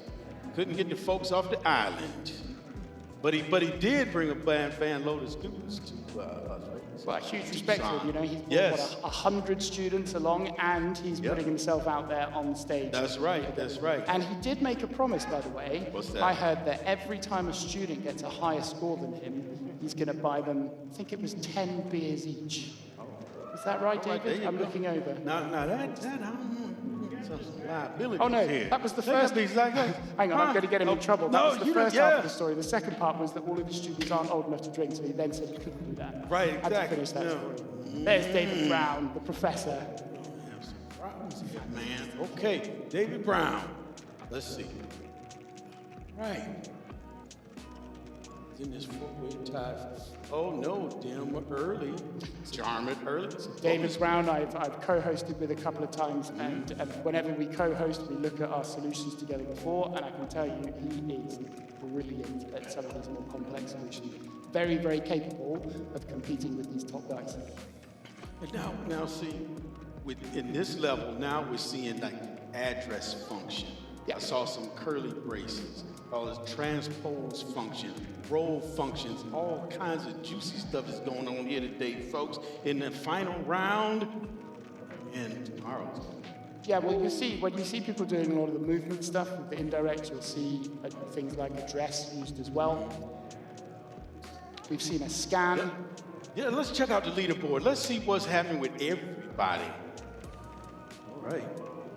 We got Jarmid in first place. It is with really, the pirate hat. tight. Yeah. Scores. Yeah. Oh, yeah. Jarmid. You know, that whole thing. She knocked me out of the competition, and I took that personal. Yeah. I bet he did. I'm surprised that we have three contestants that are at exactly the same amount of points too, which is really crazy. Can we put that back up again? Yes. Yeah, 280 for our second, third, and fourth place, and only about 30 points from number 5. So it is still very tight. This is tighter than the E string on the bass fiddle. All right, let's go. Let's by the way, 7, 8, 9, and 10 are also all at the same point levels as well at 160. Yeah. Okay. All right. Let's go to Zolt's screen and see what's happening there. This is some do or die stuff, Jack, because tomorrow is it. Tomorrow's the for real deal. Tomorrow is it, and you know, you've got to be mentally pretty active across these 2 days. You think you're doing 2 cases today, and you're straight back at it tomorrow. Right. Except for the people who already qualified for day 3. So that might be in Dim's head as well. Leanna is going to be fresh tomorrow. Probably somewhere eating a chicken sandwich right now. And relaxing. Yeah. All right. We're looking at this lake. All right. What's going on here? So I think this was level 3 as well. So again, that was the directional case. Trying to go from one position to in a direction, and you're seeing how many bananas Lana picks up. 16 and a half minutes. This is do or die. Oh, but yeah, we take the addition of the scores from the previous game and this game. Yep. Yep, that's right. Yep, all 64 competitors That's that right. have taken part in the first round are also taking part here. Right. And it's the cumulative score. And 16 go through. And the other one fall in this frozen lake with the bananas. All right. Let's go back to the leaderboard. Let's see where everybody is. We've still got the same three-way tie at the top, I believe, and still a three-way tie further down. 15, so number two. We're right at about the halfway point, Yes. almost at 15. So number two. We're right at about the halfway point, Yes. almost at 15. So number 2, we're at 294, then 280, 280, 280, and then with 8 Square. Chicago folks in the house. Yeah, this is Chicago. Logan Square. Chicago folks in the house. Yeah, this is Chicago. Logan Square. Square. All right. Go tattoo. Pilsen in the house. Lincoln Square. All right. Nice. All right, here we go. Let's sober up. I could go for a good beef sausage combo right now. Big Al's. Yes. There he Okay, is. let's see what's happening with Reed Boyden. 160. All right, we're a little under 15 minutes. 15 minutes. Yep. Oh, let's see what's happening. Where did you want to go on? Where did you want to go? Reed? Oh, I thought you meant in Chicago. Oh, no. Okay, all right. I wanted to go right here to Reed at 160 points in ninth place. So we've Okay. learned this now. We're zooming in on Reed. We didn't realize they were doing this. Zooming in. This is when and you then hit we go to the spreadsheet. Here we go. Right? All right, so what's Reed doing? Reed has got points for levels 1 and 2 and bonus 1. Yep. Okay, so it's still moving. Everybody's still moving. Even Helen is still moving because we've seen some people that just fall in the last place and seem to lay down. I think a lot of people are following the same approach. They're doing the first 2 levels, probably hitting level 3 and thinking that feels a bit harder, looking at the bonus levels 1 and 2, and then I think everything just gets a bit harder, to be honest, from there. So this is what's happening with Sergio. Third place, not second, tie. Sergio, what's happening? Look at this.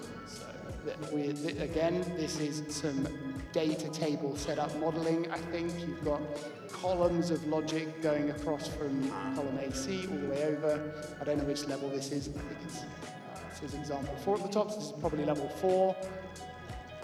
So in this level, you've got to start saying where Lana reaches the edge of the lake. And it's pretty tricky. You've got crystals to deal with now. Crystals double the speed of Lana. And look at this, with under 13 minutes, Jarmid is in first place, 380 points. We have to look at Harry Gross. Do we? To see right now what is going on with, how can somebody be so foul as to create something like this? We only got 380 points, and we're over half of the time is gone. You can't trust a guy that dresses like Oscar Wilde. He's a very clever guy. I'm Yeah, glad he's clever, running yes, races. clever. I didn't say that. Okay, here we go.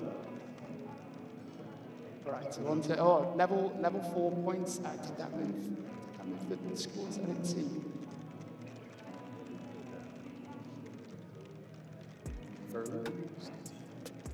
I didn't see if that moved the points. It's a shame. Okay, let's go back to the leaderboard for 2 seconds. Yes, Just let's get see what's a happening. view of everyone on stage. It has the full mosaic.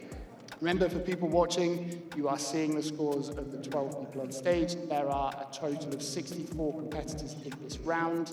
This is the second battle they've competed in today, and we're going to take the cumulative scores across the 2 battles. That's right. 16 will go through. That's right.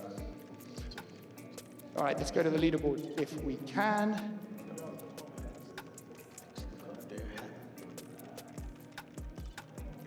While we're waiting, we'll just say Dim is still in the lead, but the scores are still tight. So we've got Dim, Sergio, and Michael John. There we go. Look at that. Look at those scores.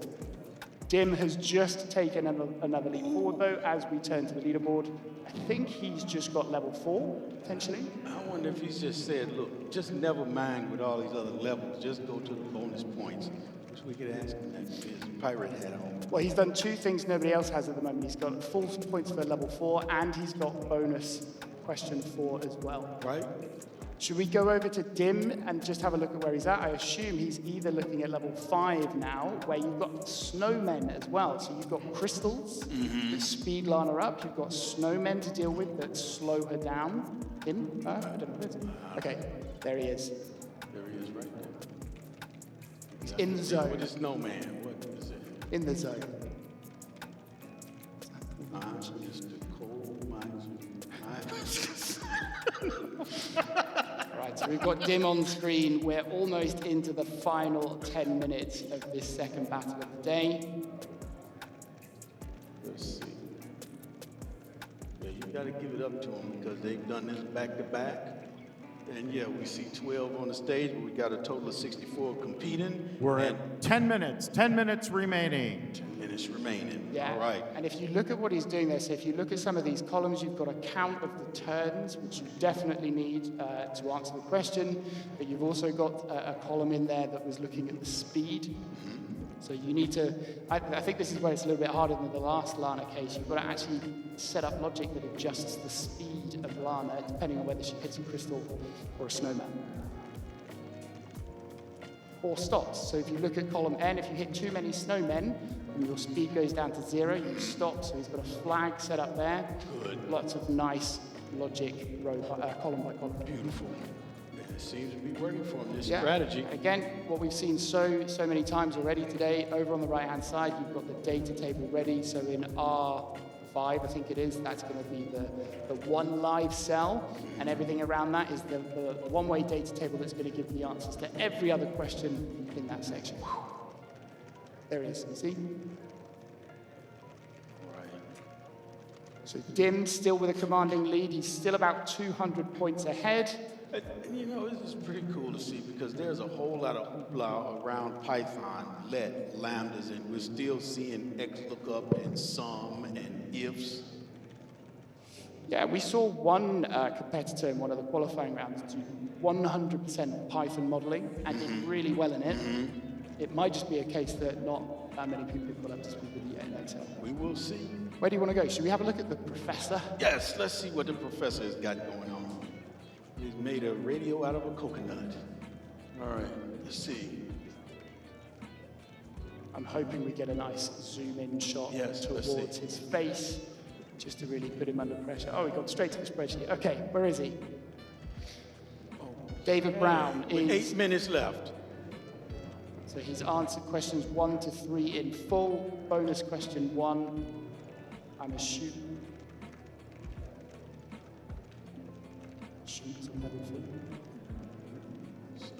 Oh, wow. Oh, Lord. Wow. Intensity. Much closer than I was expecting. That's great. David, don't turn around. A life-size face. Good Lord. Great teeth. Yeah. All right. Okay. We got 7.5 minutes His left. face was easier to commentate on, to be honest. Let's bring the gigantic face back. No, not. Okay. All right, 7 minutes. 7 minutes, 10 seconds. Let's have a quick look at the leaderboard, and then we can decide where to go after that. That's right. Because Jarman still has quite a sizable lead, and then the rest are pretty tight. Yeah. But they can't get too confident, remember, because they might see themselves at the top of this leaderboard. Yeah, we have David. we don't know. Right. Yeah. We don't know. We have David, Chris, and Joshua all at 280 points, tied up. Christian at 268, knocking at the door, and Adam at 260, Helen at 250. So it is still for a lot of these slots, and who's going to be moving on to tomorrow? Yeah, that's right. Anybody's race. Right, because we don't know. We don't know. Because, okay. Can we try something different, Oz? Yes. Let's ask people here where they want us to go. Shout out. The first name we hear loudest, we will go to that screen. I didn't hear a thing. Hang on. I heard Ralph Wilson. There's no Ralph Wilson. David Brown. No, we just been. Oh, it was him. Chris Wilson. I heard Chris Wilson. Let's go to Chris Wilson. I But we heard want a first, nice yeah. zoom into his face so we can compare teeth. Okay. Let's see. That's David Brown. Yep, that's David Brown. good. Still 5 minutes now. under Got 6 a minutes. Okay. Let's see. Okay. Joshua Bryson moved up was at 420. 9 Jarman, 592. I don't feel like they're going to do what I want. I want Chris. 5.5 minutes. All right. Let's see. Let's look at Christian screen. He was having 268.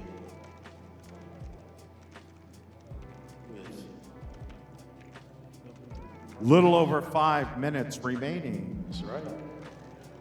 All right, well, let's go back to the leaderboard again. That's with 5 minutes on the clock. Let's get a sense of where we are. Dim's still in the lead. He's got a partial score for level 5, so he's got something working there, something not quite right.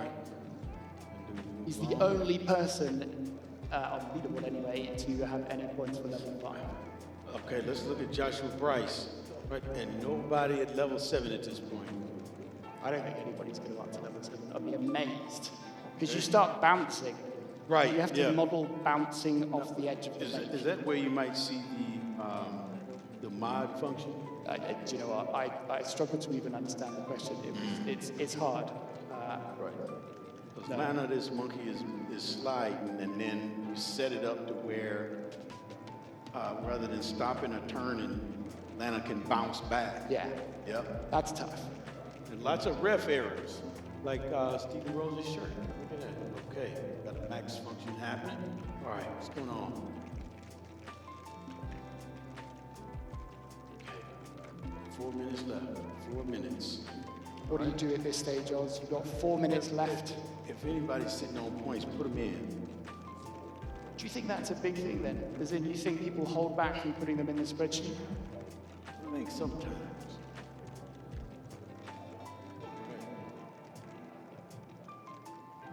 That's a good wide receiver does not raise their hands up to catch a ball. They leave their hands low so that the secondary can't see the ball coming in. The ball just comes in. That's a strategy. I'm amazed that you just made that comparison to spreadsheets, but I'll take it.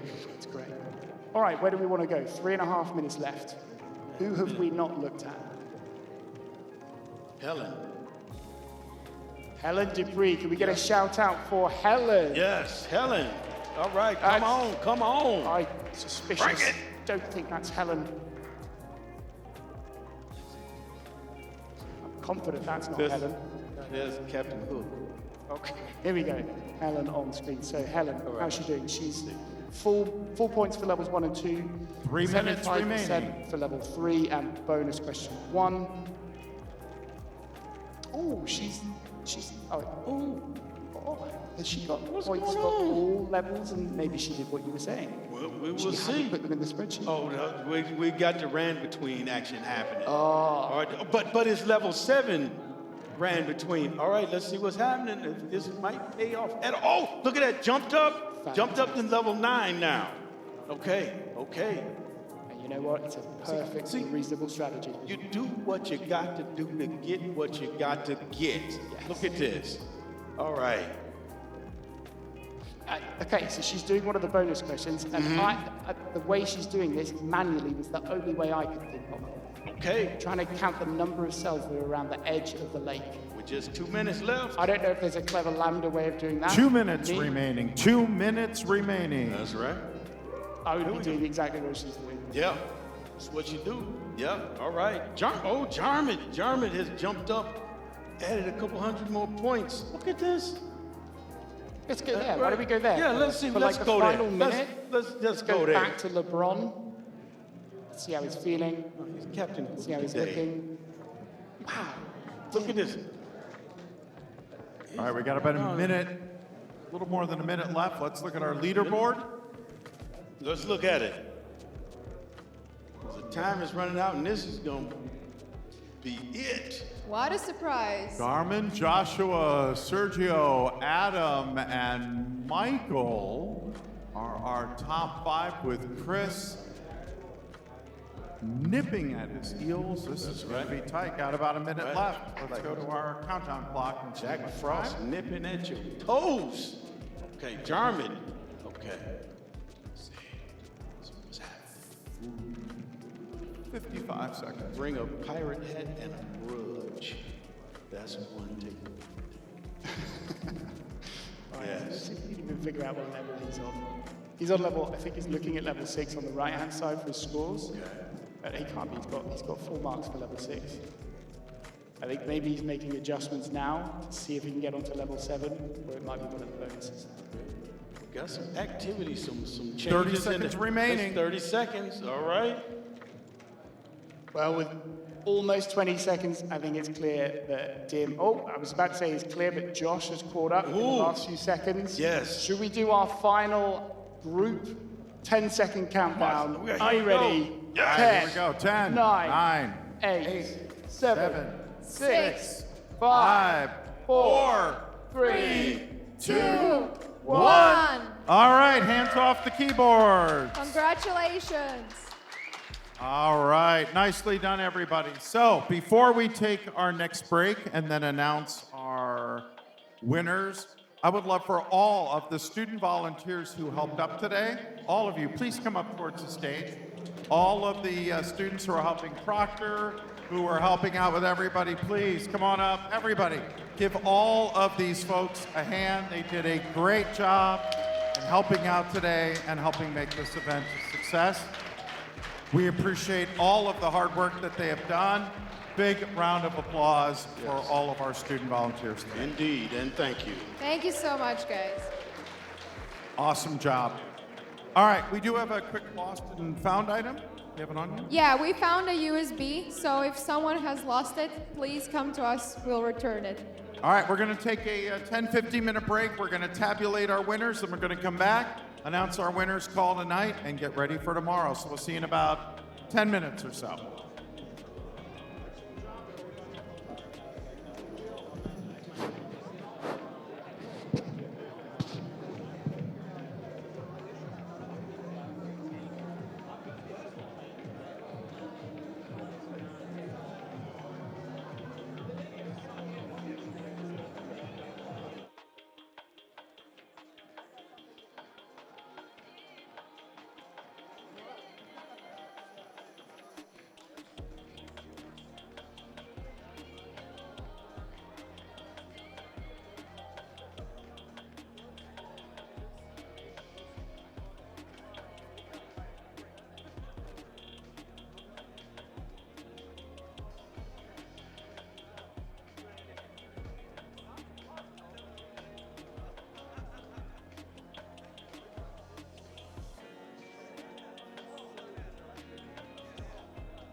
Formula.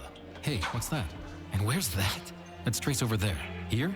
There? Where was I? Let's try this instead. Here's the calculation steps. And these are the references.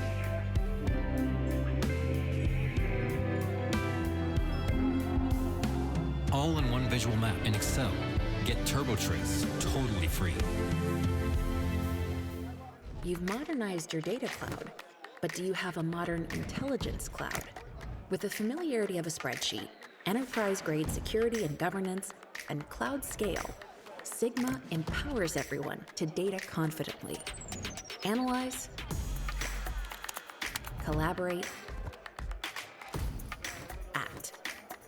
Know your past, action your present, predict your future. Sigma.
All right, folks, please take your seats.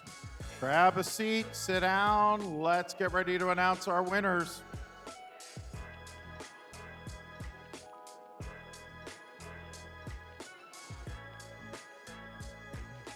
Yeah, I don't hear anything.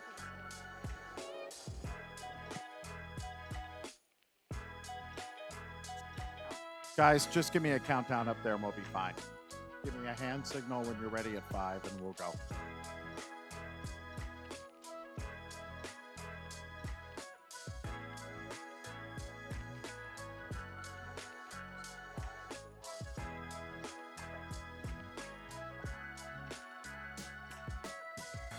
It's gone, it's fine. We'll just do a 5, 4, 3 countdown.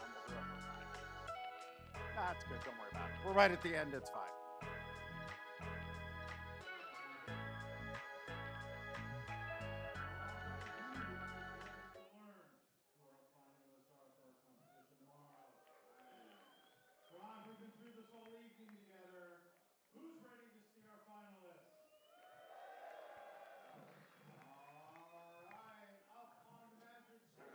All right, who is ready to learn who our finalists are for our competition tomorrow? I am. Come on, we've been through this whole evening together. Who's ready to see our finalists? All right, up on the magic screen, let's see our finalists. Da-na-na-na-na-na-na, ta-da! Okay. Wow. So the top 16 is qualifying for tomorrow for semifinals. So our top 16 are Darman, Peter, Jeremy, Joshua, Juan, Gene, Michael, Eric, Ben, Jacob, Benjamin, Kobe, Adam, Lorenzo, Nick, and Anders. Congratulations, guys. Let's go ahead and see number 33 through 64 so everybody else can see where they placed.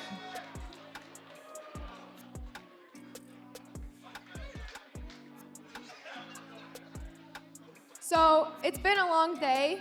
We had a lot of fun. But tomorrow we have an even more exciting day ahead of us.